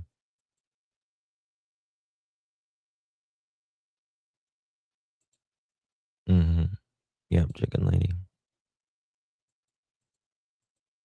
Don mentioned talking to Jamie on the job site that day, and Fred said him and Laura stopped to visit a Jamie that day too. Same Jamie, rug supplier. I don't think so, but anything is possible, I guess. He said he went out for cigarettes when he got a D. Yeah. Yeah. Well, because right a couple miles, maybe less, above the 3500 block of Van Hill Road, there is the Family Dollar, there's the Dollar General, and there's like 3 gas stations. And I always go to one of those gas stations. Right. Interesting. Plus the insurance, and it's just sitting there. And I thought, well, I may as well get some use out of it. And I threw all my tools in there and started driving it for a little while, just because. Yeah. And so mainly product. Yeah. Go ahead. So You take the truck, or the think car. it was this past How far away is your job? What are you doing? It is 45 minutes away in Jonesboro. All right. Oh my God, I did. Thank you. I spelled Chris McDonough wrong. Oh my God. And then, what time do you get there? Do you remember? I don't. I probably went and had some breakfast, somewhere or whatever, and come out here. I don't remember for sure. No, I don't. Okay. What time? I probably went and had some breakfast that morning. Do you think if he actually went and had breakfast and it would, I don't know, help him out with his fucking timeline, that he would say, yeah, I went to Barbara's biscuit barn at, 8:30 that morning. They saw me on camera, or here's my receipt at Barbara's biscuit barn that morning. I talked to Barbara, saw an old coworker there. Damn right. You damn right. But guess what? That didn't happen. You didn't go get breakfast that morning before you went to work, because you didn't go to work. Because, Don, you spotted at 8:30 and 9:30 on your damn hill. On your damn hill. Gypsy, it's tramps and thieves. We're for the people of the common. Thank you, Gypsy. This is interesting. Thank you for doing your job. Thank you so much, Gypsy, for 13 months. Way more than 13 months. Stupid thanks. Love you, darling. Appreciate you. Really do appreciate you. You like the BBB, Barbara's Biscuit Barn. Just random. Time do you call Candus, if you remember? I'm just trying to figure out the timeline and the window. I'm trying to think. I'd say, maybe 3 o'clock or something like that. Hold on, what does he do right there? Candus, if you remember. I'm just trying to figure out the Hold on, timeline. And then, what time do you get there? Do you remember? I don't. I probably went and had some breakfast, somewhere or whatever, and come out here. I don't remember for sure. No, I don't. Okay. What time do you call Candus, if you remember? I'm just trying to figure out the timeline and the window. Listen. I'm trying to think. I'd say, maybe 3 o'clock or something like that. Okay. But I don't know. I'm not sure of that at all. Where was she when you called her? Do you know? So I think she said she was either at Walgreens or headed to the lake, or I can't remember. But that's why I thought, well, I might as well just stay and work, because that's just what I do. Yeah, I mean so when you got the call, what was the first thing that came to your mind? Well, she called frantic, panicking. And I says, well, just in case, hang up and call 911. And, and I thought it would. Now, he says she calls me, or I call her rather, when she's in the Walgreens drive-through saying, well, they're going to go swimming. Well, remember, Candus says we had to wait for the prescription. It was, quote, boiling hot outside, so we might as well take Summer swimming while we're waiting, because, that's what we all do while, every time I go to CVS or Walgreens, wait for my prescription, I got to wait 30 minutes. Might as well jump in a fucking lake. Yeah. So that's what they do. But the problem is, it's not 3 or 3:30. It's not even close to 3 or 3:30. It's 11:30, 11:45 in the morning when this is taking place. Ironically, Don likes to talk about 3 and 3:30. When those phones snap off, all three of them. And whenever, right after, minutes after Candus, Grandis, and Summer get home.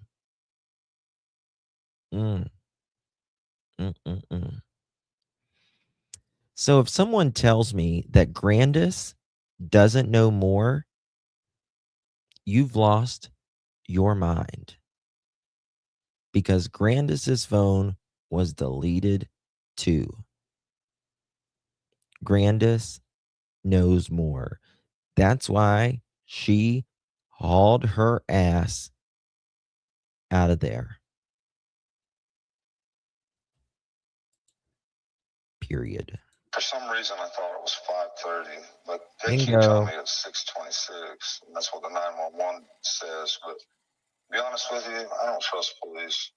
And we showed them all the information on our phones. Now listen to that. Thought it was 5:30, but they keep telling me it's 6:26, and that's what the 911 says. But to be honest with you, I don't trust police. Again, I thought it was 5:30, but 911 said it was 6:26. To be honest with you, I don't trust police. Really? Really? Because are you saying police are trying to nail something on you? Because they just want to find Summer. And whatever happened to Summer, and if someone is involved with Summer, you would want that person prosecuted to the fullest extent of the law. But not Don. Don says, Chris asked, what should happen to the person that did something to your daughter? Should they go to prison? Man, I don't know. I've been to prison. I wouldn't wish prison on my worst enemy. Death is better than prison, he says. Police aren't trying to nail anybody. They just want to find Summer. And if Summer vanished on her own accord, well, then that's what happened. If someone took Summer, well, then that's what happened. But you don't trust police with the time frame. You know what, Don, you could do? You could FOIA the 911 call that you made. And that'll tell you as well. They won't give it to us, but they'll probably give it to you. That'll tell you what time you called. And Don, police didn't show up till a little after 7. Are you saying, you called at 5:30 and they didn't show up till after 7? Come on. You don't even believe your bullshit. How is anyone else supposed to believe it? And we showed them all the information on our phones because they wanted to know. They wanted to know the timeline. So we showed them right then. When I got there, they wanted to know all that. And they wrote it all down. And when you got there, do you remember what time you arrived? I have no idea. I wasn't paying attention. I was on Messenger with Candus as she was driving her mother's truck around looking for her in the area. Okay. So I talked to her the whole way there, and it's really kind of weird that we was able to talk all the way there because normally we don't have connection like that. Isn't it amazing? All of these days, out of all days, this magic beam between Candus's phone and Dawn's phone, they never lost service. Candus in the holler of Ben Hill Road, which there was zero service on that road with AT&T as of the fall and the early winter of 2021, going into 2022. I was there. No service whatsoever. But Don is doing a 45-minute drive, he says, in 20 minutes. And Candus is all in Ben Hill Road and outside of Ben Hill Road and never lose service. It's a miracle. Mm-hmm. And this wasn't a phone call, by the way. This was Facebook video messenger or audio messenger, So it's using data. No way. No way in hell. No. It ain't Gypsy. It's not. I'm telling you, it's not. Right. Says you, yeah, it's kind of odd. And what was she driving? Her mother's truck. That the Chevy, the Silverado? Yeah, yeah. And what was Grandma doing when you showed up? I don't even know what she was doing.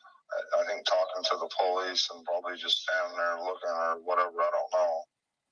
And what were the boys doing? Looking for Summer. And then once all the police started arriving, they, bottlenecked all the roads. Nobody could move. So they was in a state of confusion and panic, I'd say. Now, cops in and out. Was there a car at the bottom of your driveway when you pulled up? Like a cop car or anybody? You just pulled right in? There was nobody there. I was the first one there. Oh, wow. Yeah. Yeah. Yep. And what about when you got there, what was your first impression of where you should search first? Well, that's why I drove down to the bottom, because I didn't even go to the house. I went straight by that shed on the bottom. Yeah, is that the one where off the bottom of your property to the Yes.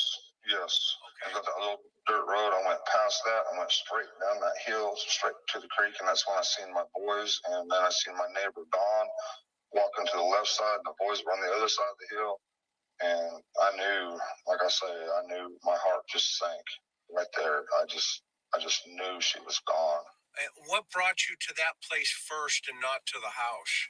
Well, I figured they was looking all over the house, and I was thinking, well, they probably ain't been out on property yet or anything, so that's what made me drive down there first. Okay. And then, did you go into that shed? No. Is that yours too, by the way, real fast? Yeah, that's ours. Well, I did. Okay, I've got to unpack some stuff here. I got to back up just a little bit. I apologize. I didn't even go. Got there. What was your first impression of where you should search first? Listen. Well, that's why I drove down to the bottom, because I didn't even go to the house. I went straight by that shed on the bottom. Yeah, is that the one where off the bottom of your property to the Yes. Okay. I got that little dirt road. I went past that. I went straight down that hill, straight to the creek, and that's when I seen my boys. And then I seen my neighbor Don walking to the left side, and the boys were on the other side of the hill. And now, this is a man that doesn't know a lot of things, right? He says when it comes to the day his very own daughter goes missing. But he does remember his neighbor walking to the left side and his boys on the right side. Notice that. He notices that. He can remember. Hey, forget me not. Good to see you, baby.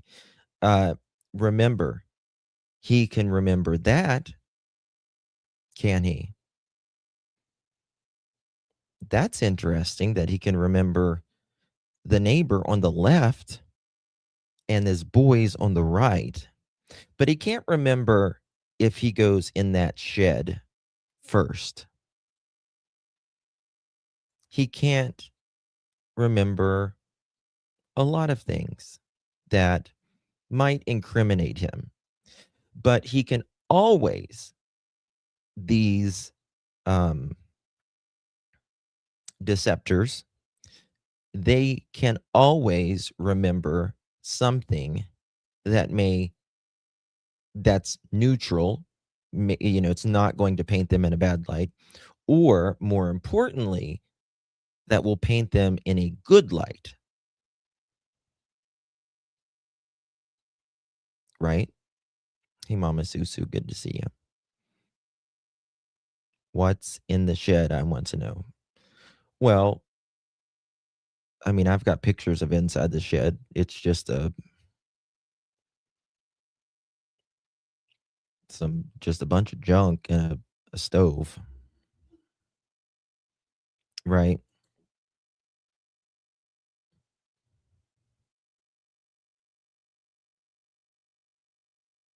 Oh, Canadian, I hope you feel better, honey. Please take zinc. Talk to your doctor. I'm not a doctor, but if you can, take vitamin C, vitamin D, and zinc. Zinc. I knew, like I say, my heart just sank right there. I just knew she was gone. What brought you to that place first and not to the house? Well, I figured they was looking all over the house, but I was thinking, well, probably ain't been that. And by the way, I'm not going to rewind it, but Chris asked, was there a car at the bottom of the hill whenever you arrived? Don says, no. I was the first one there. That is absolutely 100% incorrect. Incorrect. He was not the first one there, which tells us that Dawn had to have been there a little after. What time did they show up, the police? It was after 7, which tells us Dawn had to show up after 7. Right? That's good. Take emergency every day. Yeah, if you're sick, you can take it 4 times a day or more even. You're not going to overdo it on the emergency.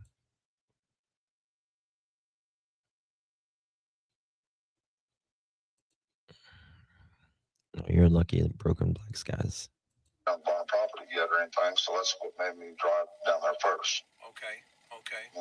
And then, did you go into that shed? No. Is that yours too, by the way, real fast? Yeah, that's ours. Well, I did. I don't know if I checked it then or later, but I know I did go in there and look. The tree trimmers leave that day at 3 to 3:30, no later than 3:30, between 3 and 3:30. Mm-hmm.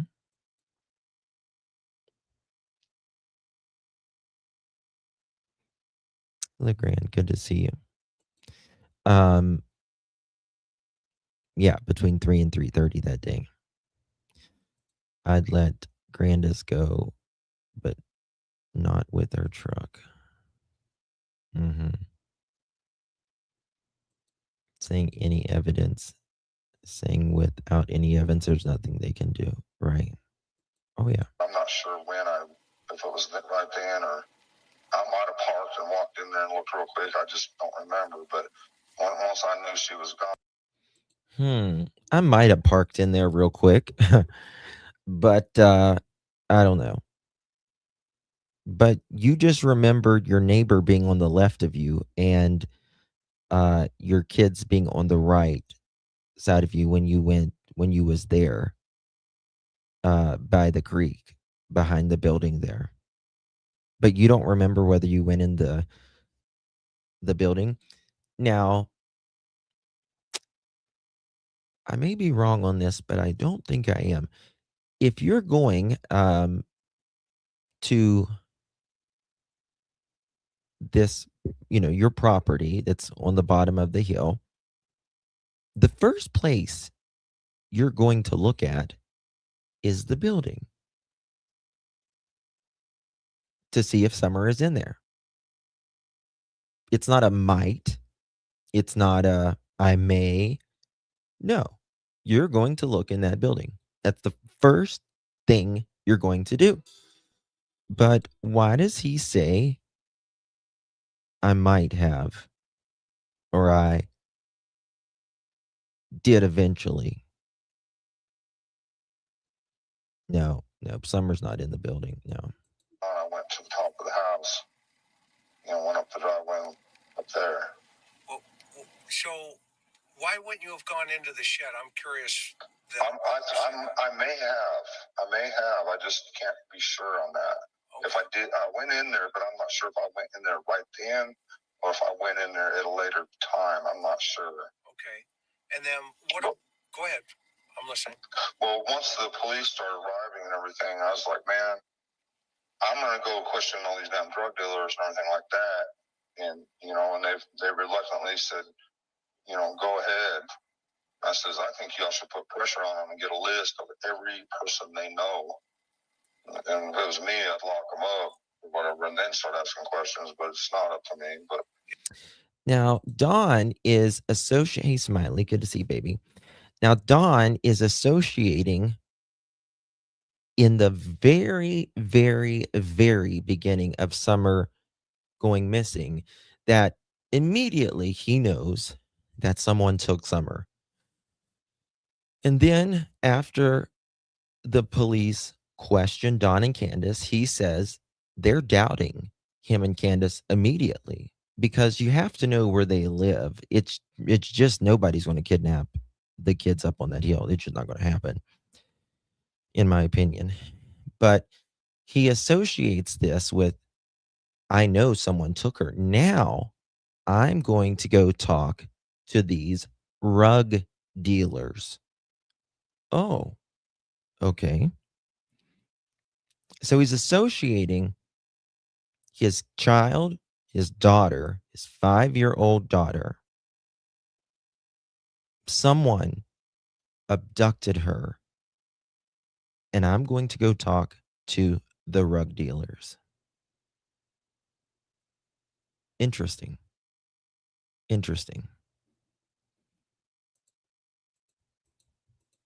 Yeah, why would you do that?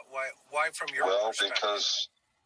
Because okay, Ben Hill Road, if you go back far enough there, Fred Hill lives back there. There we go. I don't want to get him in trouble or nothing, but he everybody goes back there looking for pills, meth, or whatever it is they're looking for. Okay, so now we got a name. Now Dawn is blaming the neighbor, Fred Hill. We know who Fred is, and it's not a secret that Fred was a rough guy, and him and Laura was smoking the meth, doing the math, selling the math, and God knows what else.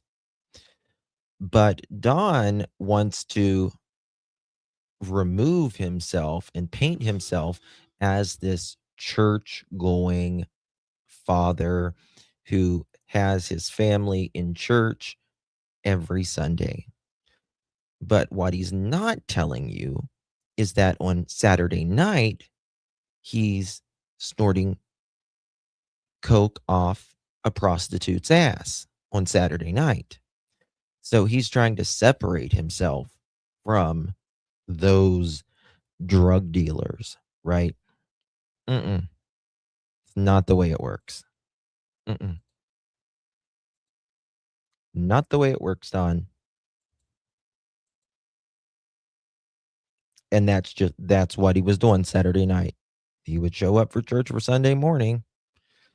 But Saturday night, he was probably getting the math from Fred as well. Now, it is interesting how Candus is seen down at Fred's before 911 is called.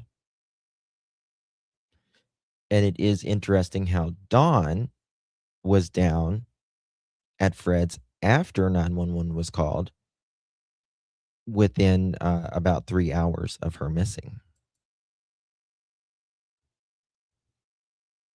Someone needs to tell him Jesus saw that. He knows. What's the woman that in his religion that he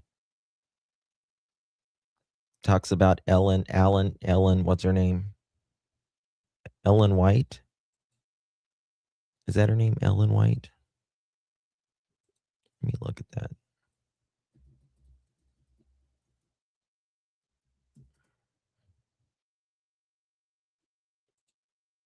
Yeah, Ellen White. What religion is he? He's a Seventh-day Adventist. And she's kind of like a prophet of, she wrote a bunch of books in the 1800s, The Desire of Ages, Steps to Christ, The Great Controversy.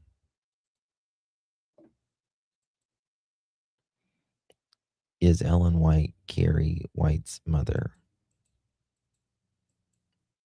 No, that's it's to the religion that they. It's wild that Donwell loses his mind when the shed is mentioned, and JSB loses her mind when not little Boog is mentioned. He goes to church one Saturday. Yeah, that's right. Saturday. Sorry, Friday night when he gets paid. Saturday he's smoking it off the prostitute. And we see all kinds driving back through there. We even see a car coming back there just barely running on 2 cylinders, just everything they got to get back there to ask him if he's got a pill or whatever, It's crazy. I mean, my neighbor has caught people parking our driveways, sitting there doing drugs. Oh, Jen, feel better, baby. Early in the morning, late night, whatever, many times over. So basically, that's a drug corridor. Is that what you're saying? Yes. Okay. Yes. And so people go up there to cop dope. Yes, or they, and then there's the other places. I don't know where they're all at, but they all intermingle. But Fred says that Dawn was on the road that day. He says that he saw Dawn on the road that day as well. I forgot about that. Fred said he saw Dawn on the road that day. The tree trimmers say that Dawn was there at 8:30, 9:30 that morning.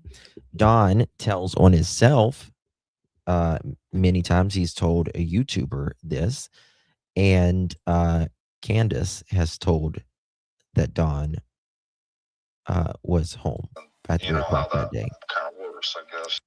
And by the way, oh no, he was not at work. Hell no, he was not at work.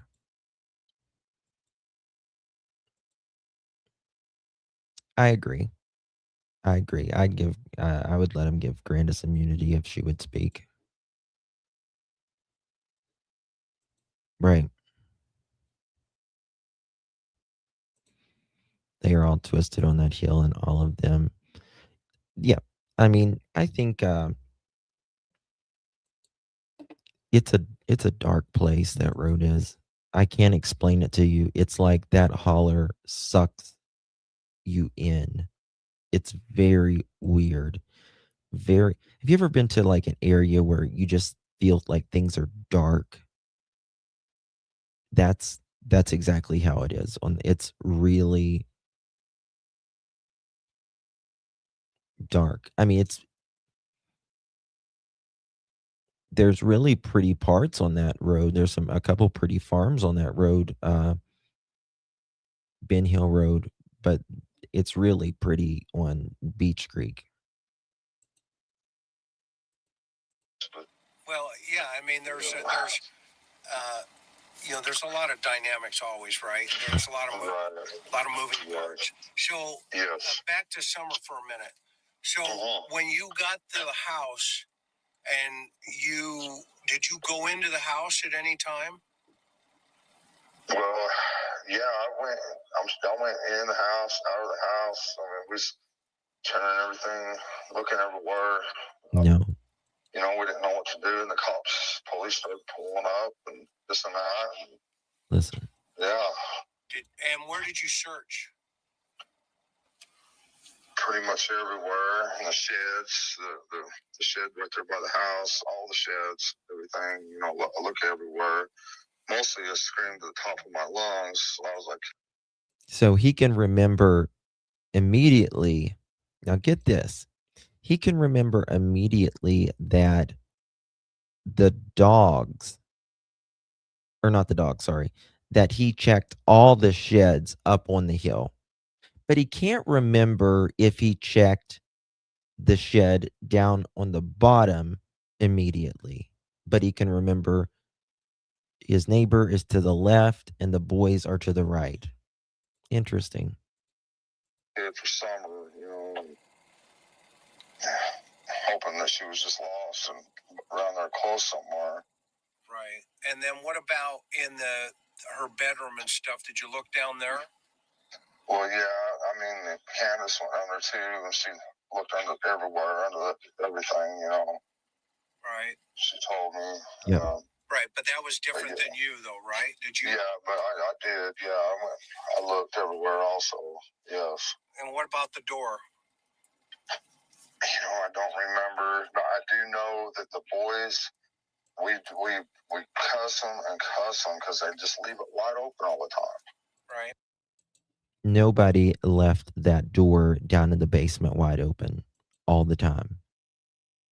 No, they didn't. Don says he never even went out that door. He always went out the front door upstairs. You know, which Jose and others that was in that house said that there was a blue couch in front of that door. And you got to keep that locked or shut, and they just don't listen. Right. Could Summer open that door? Probably so. Yeah, I would say so, yeah. How many times have you seen her open it, if you know? I don't know, but she's pretty intelligent for her age. She's real intelligent, very smart, very agile. Yeah, Miss Robin said that too. Yeah, she loves to run. I could be running my lawnmower, and she would just run behind me constantly the whole way, nonstop.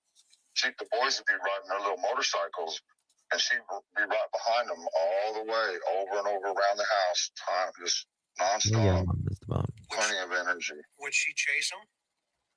Well, she'd just be running behind them, laughing. Right. She wouldn't be, you know what I mean? Yeah. Like just kids, having fun. like little kids do. Yeah, she don't even need a bike or motorcycle. You know. Right. So tell me more about her personality. She just loved. She would always come to me, Dad, to hold my hand so I can twirl, and I'd hold my arm there, and she'd just sit there and twirl till my arm just about give out. She loved to do that. Sometimes we play rock and roll music or whatever music, and she liked that song Godzilla. I had it saved on my phone, you know, and everybody put me down for that. But for something about Godzilla, she just liked. She always said, "Well, he's a nice monster. He gets all the bad monsters." You know. Again, I think it's very interesting how Don will say monsters and boogeyman and stuff like that, because Don lived with two of Arkansas's biggest RSOs, who both received 120 years in prison.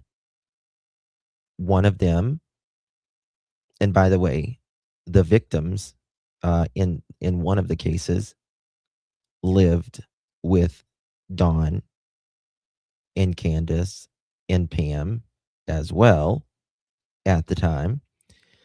The one, he put on a mask and he said, if you tell anybody, the boogeyman will get you.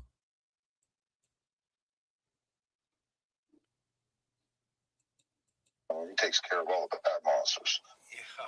You know, so it was just if they only knew, right? If the little kids only knew. You know? And so when you pull up and you see Grandma, what was Grandma doing? Just kind of standing there dumbfounded, if I remember right. Do you get along with Candus's mom? He says, Grandis here is just standing there dumbfounded. 5 minutes ago, he said Grandis was there talking to the police. Haven't for a long time. We fought for a long time. She's the reason I got arrested and charged the way I did, because she told him I put real bullets in a muzzle loader. And that was 10 years mandatory, no bond. Tell me about that. Hey, Jessica, thank you so much, my darling. Good to see you. Appreciate you. Hi, Justin. Not sure if you remember, but Chris did a few interviews back in the day with a doctor on Summer's case. She had really good insights. Okay, I'll look at that. I know who Summer's pediatrician was. I do know who the pediatrician was. I don't know information about that, but I do know who her pediatrician was, or the doctor. That's interesting, though. I will look at that.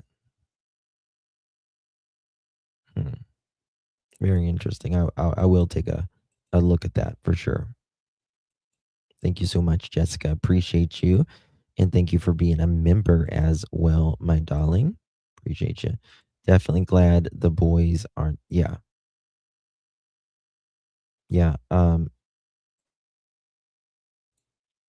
Lost Voices with Jackie. The boys are doing good. I don't know, a few months ago. How long ago was it, Smiley? One of the boys was on a page. He was, I guess, separated from his brothers. And he was looking for a foster home, which is really sad. Don and Candus, they should be so fucking ashamed. I can't even begin to say.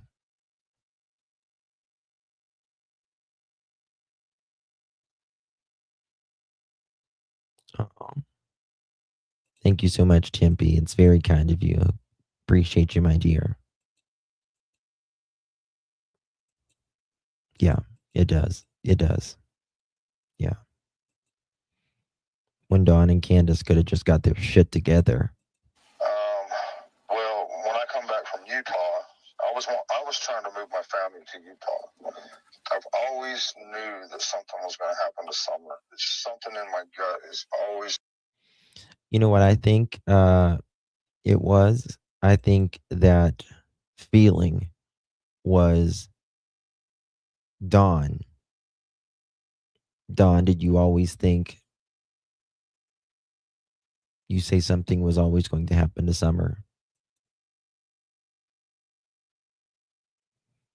Was Fred the one that just buried a horse at that time?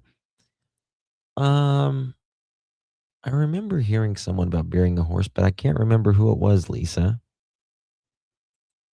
Told me, and I've always told Candus, watch her closely. That's my baby. Do not let nothing happen to her. I told her that all the time. What brought you to that thought? I don't know. I couldn't put my finger on it. I didn't know. Who always thinks something's going to happen to one of their loved ones? It might be a fear, but always knowing something that was going to happen to her is a whole different ballgame. What it was, or I just always had this feeling that something's going to happen to her. I didn't know if she was just going to get accidentally run over. I didn't know what it was. Did you think she would be kidnapped? Never, nothing like that. Okay. No, I just knew it was something. I just had this. I knew something was always going to happen to her. Do you expect her to ever be kidnapped? Never. But I just knew it was something. Intense love for her. And I think she knew something too. So I think something was, I don't know. How does a 5-year-old know something like that? If you believe in guardian angels or what, but it's something. It's something. So you get back. So walk me through that incident, because I know that was the one that you got arrested, right? Yeah. Well, so I get back from Utah. Candus tells me that she moved a man in the house. She didn't tell me he was gay and all this and that. She wanted me to come back. Okay. So of course I'm mad. I'm coming across the United States 110 mile an hour average in that little truck. And I got a ticket to prove it. But anyways, he didn't take me to jail. I told him, I told him what's going on. And he says, he gave me a big break and says, slow down, man. You got to get there alive, you know. But he was really cool. And so I come on and get there, and you know, the first day everything's kind of okay. And then we started drinking a little bit, and Candus had told him I messed around on him one day, and which I did. I totally, you know, I regret it. It was the biggest mistake I ever made. Those Don and Candus cheat on each other like it's just another day in the neighborhood. Messed around on it at one time, but they started jumping on me, her and Candus and him, and I was going to hit him in the head with a beer bottle. It was full of beer, but at the last second, I just threw it to the wall. Is this that Jose guy? Yeah, and so I had all three of them jumping on me, you know. Right. Yeah, the Jose guy, her, and Candus's mother were all jumping on me, and the cops got called. Candus, after I threw that beer bottle at the wall, the cops got called. And okay. That's when her mother's... Got you, Jessica. Dr. Amy. I got you. I know exactly what you're talking about. Yep. Okay. Gotcha. Thank you so much, my dear. Appreciate you. Chris does an amazing live with Dr.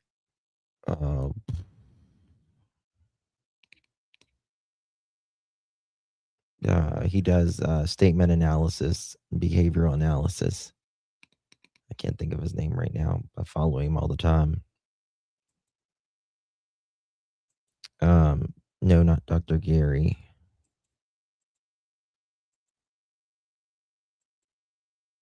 Damn, I can't think of his name. I'll think of it as... You know, said, well, he's got a gun in the glove box. I says, well, it's just a muzzle loader. I mean, I'm allowed to have a muzzle Steve loader. Johnson. She says, yeah, but he puts real you. bullets in it. Oh, you know, and she's, you know. Is that how she hurt her knee? Well, she was pushing me. She kept pushing me. Jose would say something like, I remember the one thing he said is, once a cheater, always a cheater, because his wife left him or cheated on him, so he's taking it out on me at this point. And he would, every time he would say something, she would push me. He'd go say something else, she'd push me again. I never hit her or nothing, but the last time she pushed me, I pushed her out of the way, and I was going to hit him with that beer bottle, and she fell. I didn't even realize she fell, you know, or I pushed her to, you know, whatever. I was just trying to get her out of the way because I was going to nail him.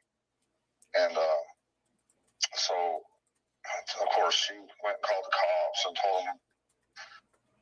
She didn't tell them the whole truth. Yeah, what is that? So, yeah, tell me the truth. Because she said that I was pushing her No. and her and all this. Jose wasn't gay. He was they just told him that he was gay to let him, you know, Don would chill out. That, you know, my intention was just to push her out of the way so I could hit him.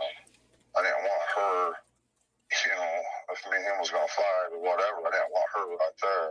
But you know, she was acting real funny. See, another thing is, too, though, on her behalf, so I was at a party in Utah at my sister's house.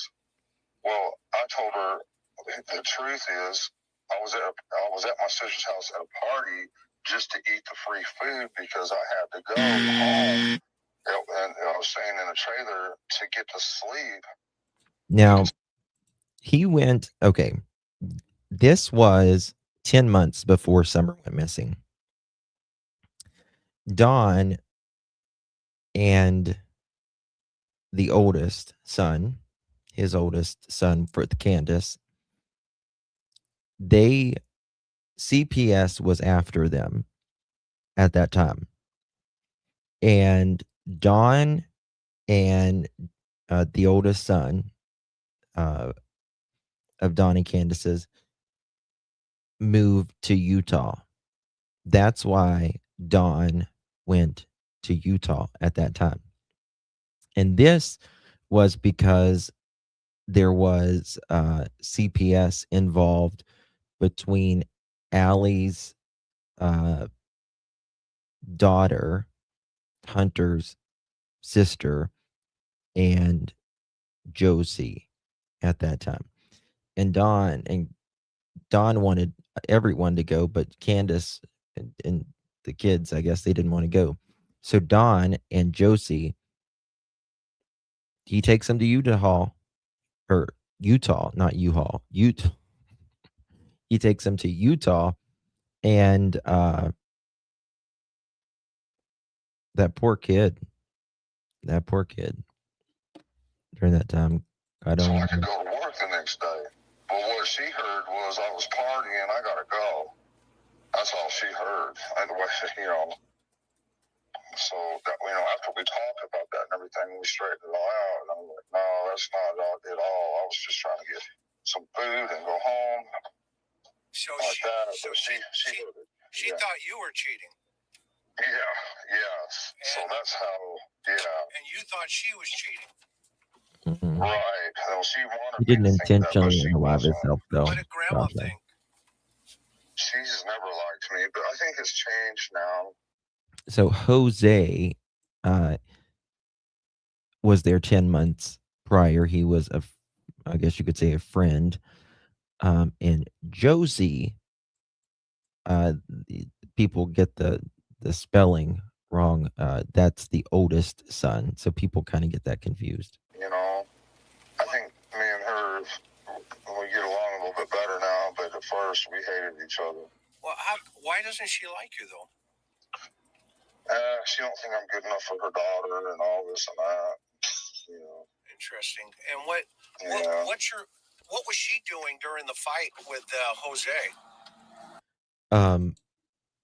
And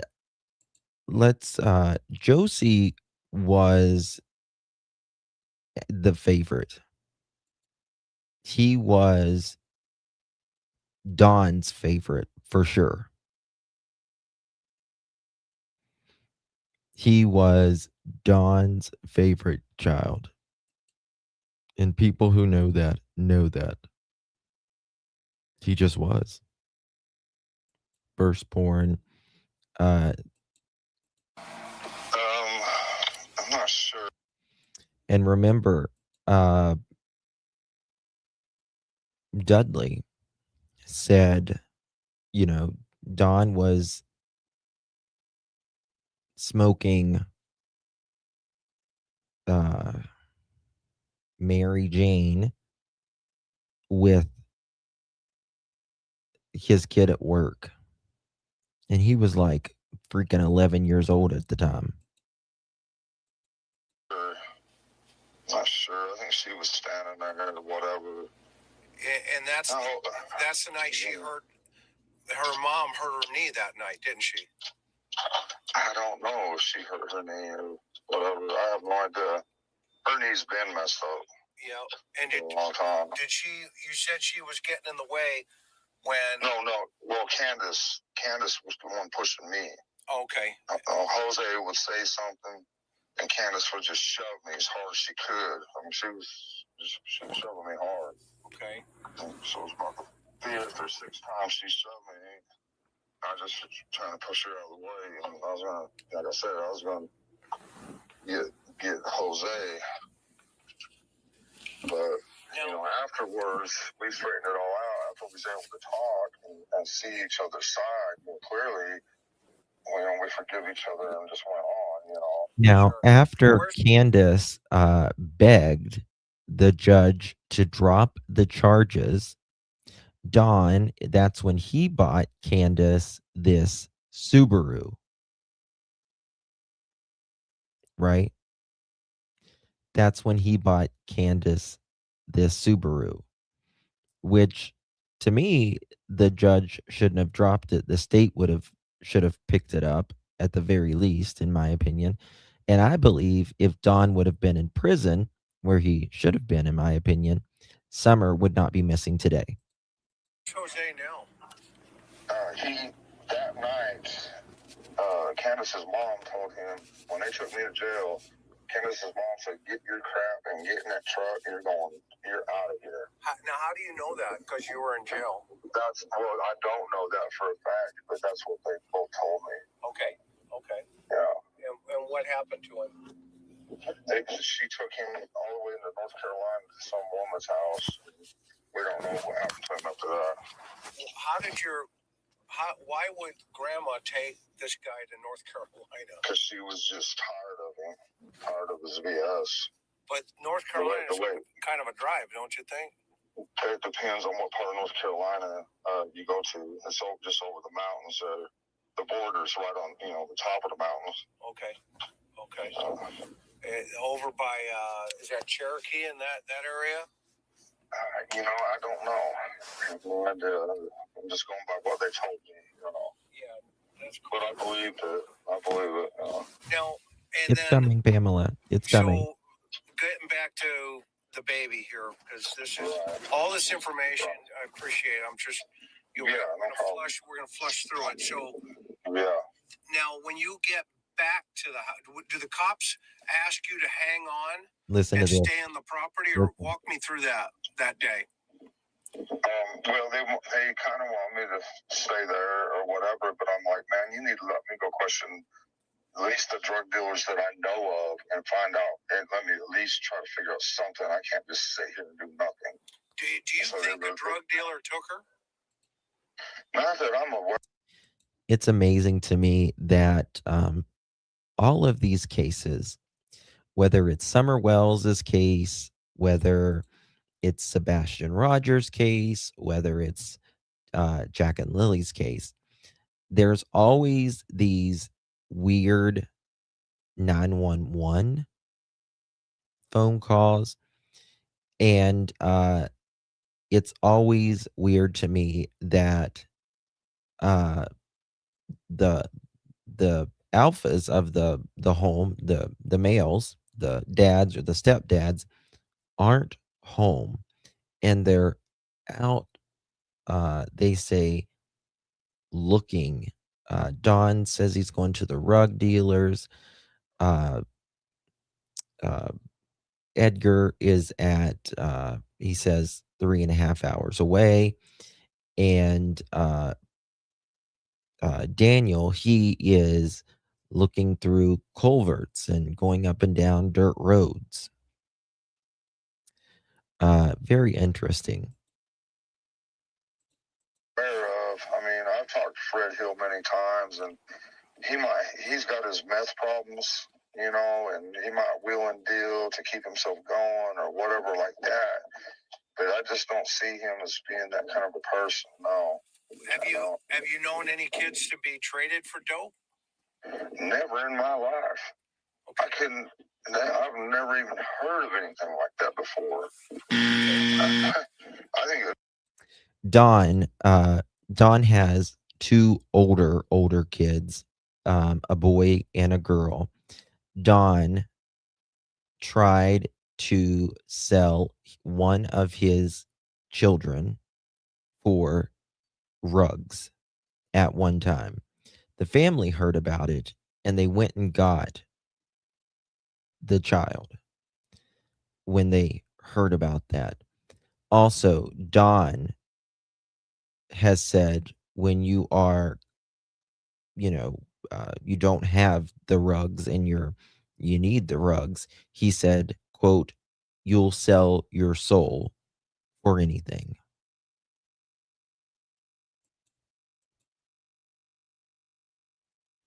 So let that sink in a minute. Incredible. It'd be interesting to see if one would even do anything like that, because I think most of them tell you that they'd probably beat the hell out of you. It would be interesting to see someone. I know acting badly. It's beyond. Now, there used to be a lot of people who would take up for Dawn and Candus. And it was very similar to how people do for KK and Edgar. That's how people would take up for Dawn and Candus. But now that doesn't, no, not anymore. People have settled pretty much. There's still maybe a couple out there that are around the media manager and, people like that still says, I don't think Dawn or Candace have anything to do with it. Well, you're fucking blind, in my opinion.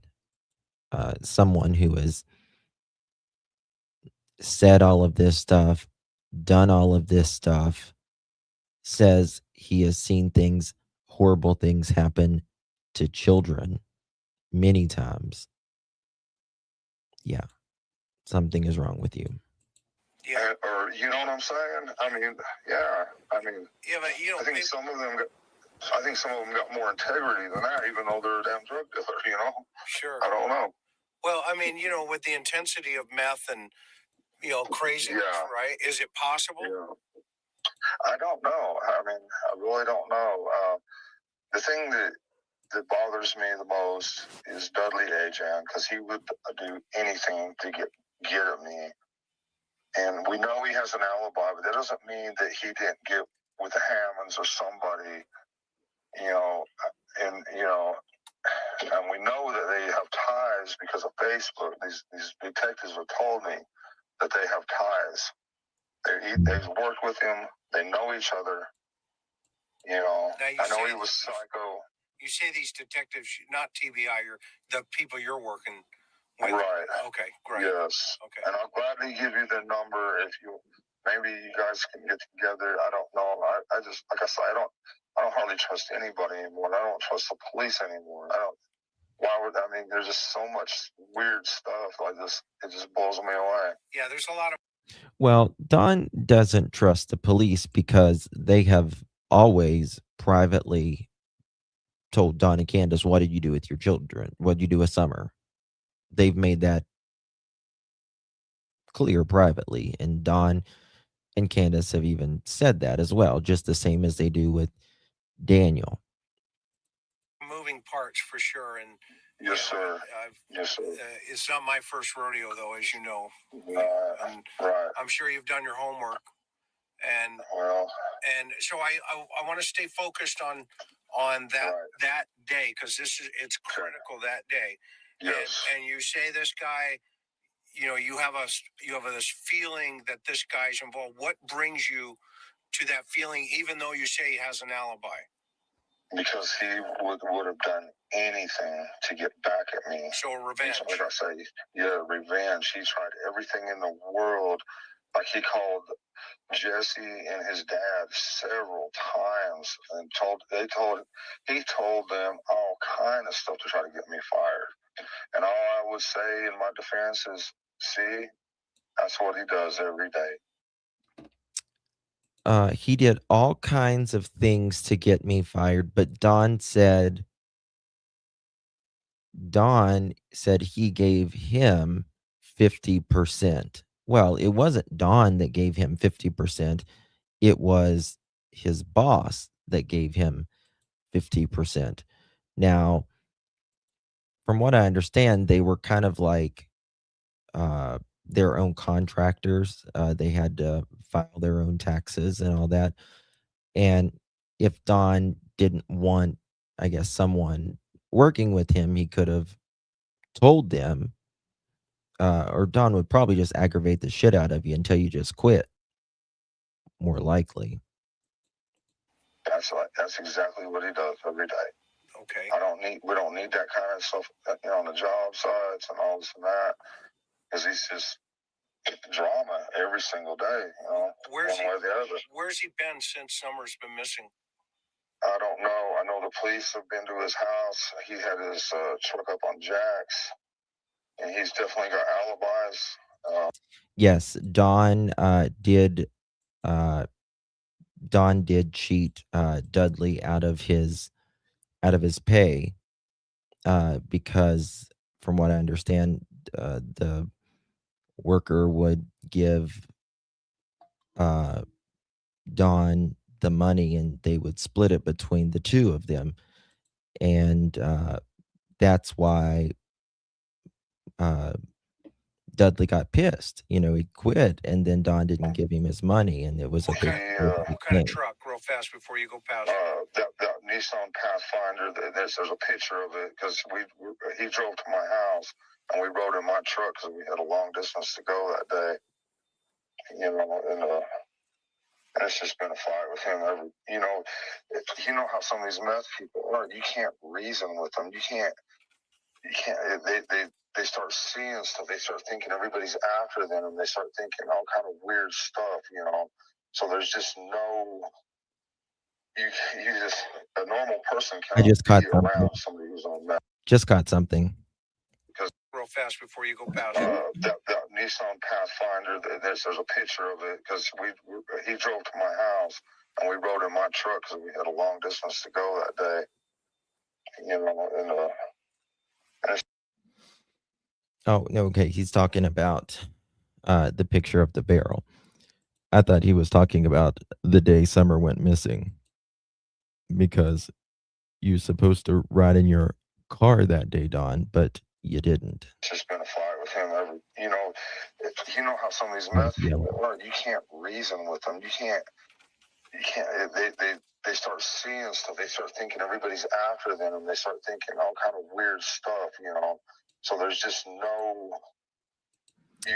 For someone who has to read up on the math, he sure knows a lot about it. It seems, right? He's like, they start thinking someone's after them. Really, because I mean, they do get very paranoid. A normal person cannot be around somebody who's on meth. Yeah, no, I know that feeling. Yeah, right. And so, what color was his truck? Yellow. There's a picture of it somewhere. I can't remember where. Somewhere on Facebook or somewhere. It's been going around, but it's pictured. You know, where Summer's dancing in the rain. Okay. You can see it in the background. Yes. And was he on the property that day? If you know. Yes. What time? When we come back to get, we come back and then he got in his truck and went home. Okay, when you say. Okay. Don is making it seem like Dudley was on the property the day Summer vanished, but he wasn't. Dudley was on the property the day before Summer vanished. But again, it has nothing to do. Dudley did not do anything at all to take Summer. I'm telling you right now. Hey, Cheetah. Good to see you, baby. Thank you so much. Appreciate you. Thank you very much. Thank you, Miss Cheetah. Merry Christmas to you. Hopefully you and yours are well. Thank you so much. Thank you for being a member here on the Pearl family. The yellow Nissan in the barrel video next. Yeah. It's such a weird video.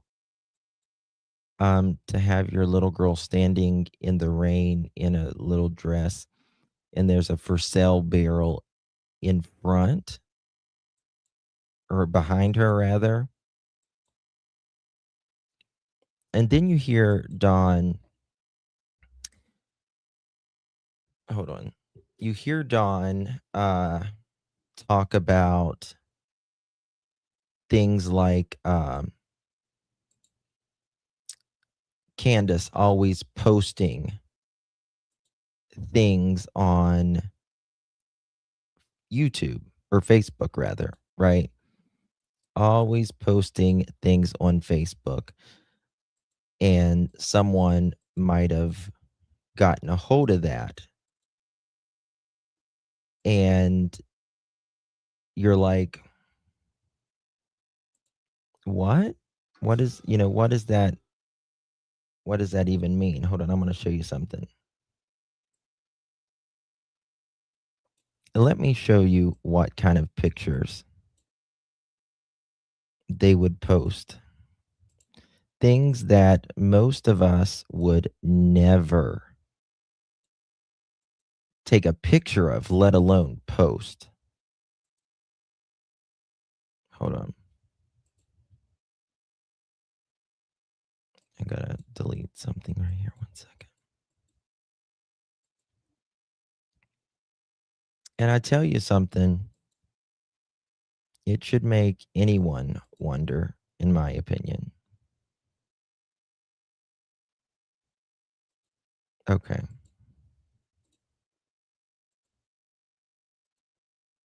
Take a look at this.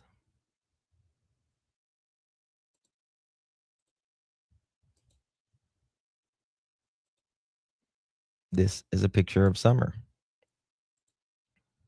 Now, why in the hell would you post something like this on Facebook of your 5-year-old daughter?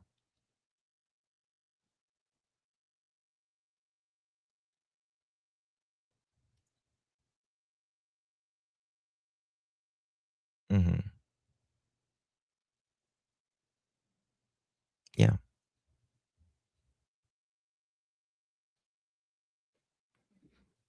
No, where she is there is that's, Dawn and Candus's. It's in the basement in the dungeon. That's where that is.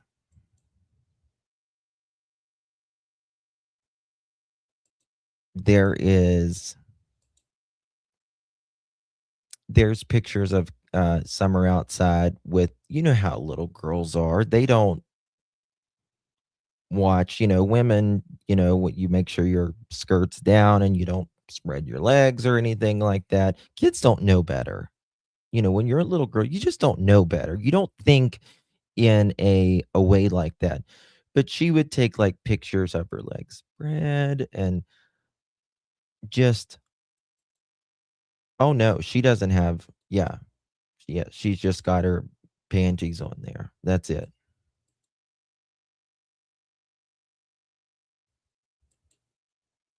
That's it. Now, and hold on 1 second. And then, this year, again, I'm not saying this Randy is involved, but um or anyone on that 3500 block property, but this was this year. Single poly women, anyone near Knoxville, Tennessee. And Don talks about, oh, well, someone might have seen Summer. Candus was always posting things online. And it makes me wonder what was going on. Oh, I totally agree with that. I mean, can you imagine Grandis trying to give a woman feminine advice? It's just it's just crazy. It's just crazy. Um oops. Oops.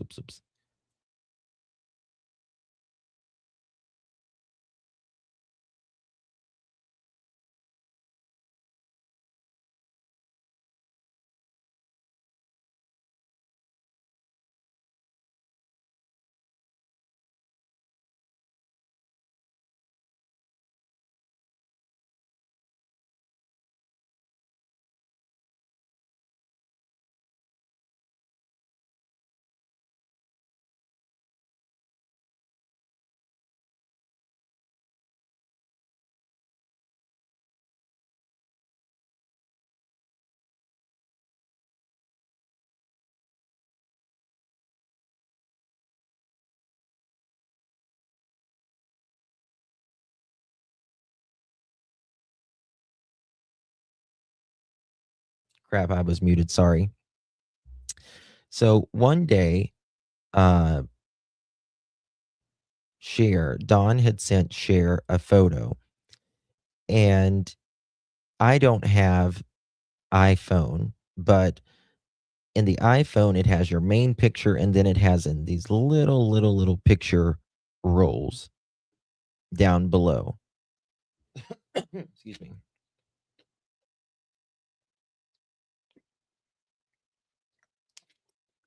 And when that happened, Cher had this picture for ages, and she had never noticed these pictures down below. And she was looking at them one day, and she's like, Justin, I need to send you something. I'm freaking out. This is bad. And she sent it to me, and I was like, yeah, that's pretty bad. That's pretty bad. And it was a picture of Summer. And she wasn't nude, but she didn't have a lot on. And it looked like she was posing. It looked like she was posing on a bed. And you know how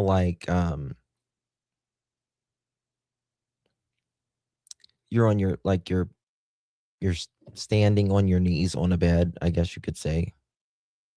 That's how it was, but like her arm was like, if I remember right, her arm was like back like this.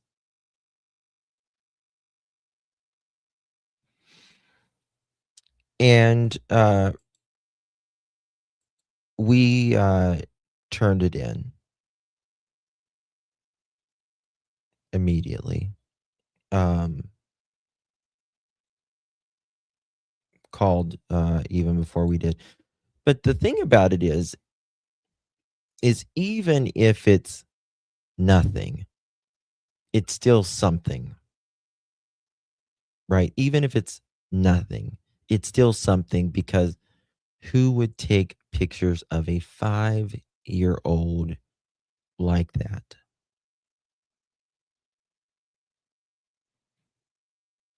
Who would do that?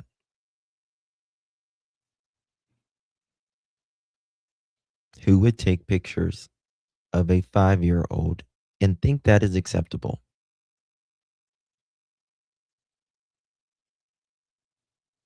Smiley. 1,000%, girl.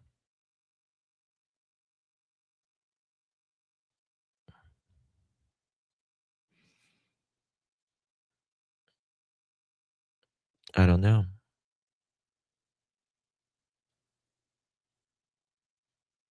Don said he bought Candus a new camera, but it was missing. Yep. 1,000%. It's crazy.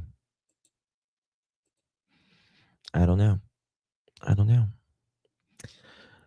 Guys, that's all for this one. I've been here almost 3 hours. I will be back in about an hour. Again, we'll be doing another live stream, so join us for that one if you can. We would love to have you.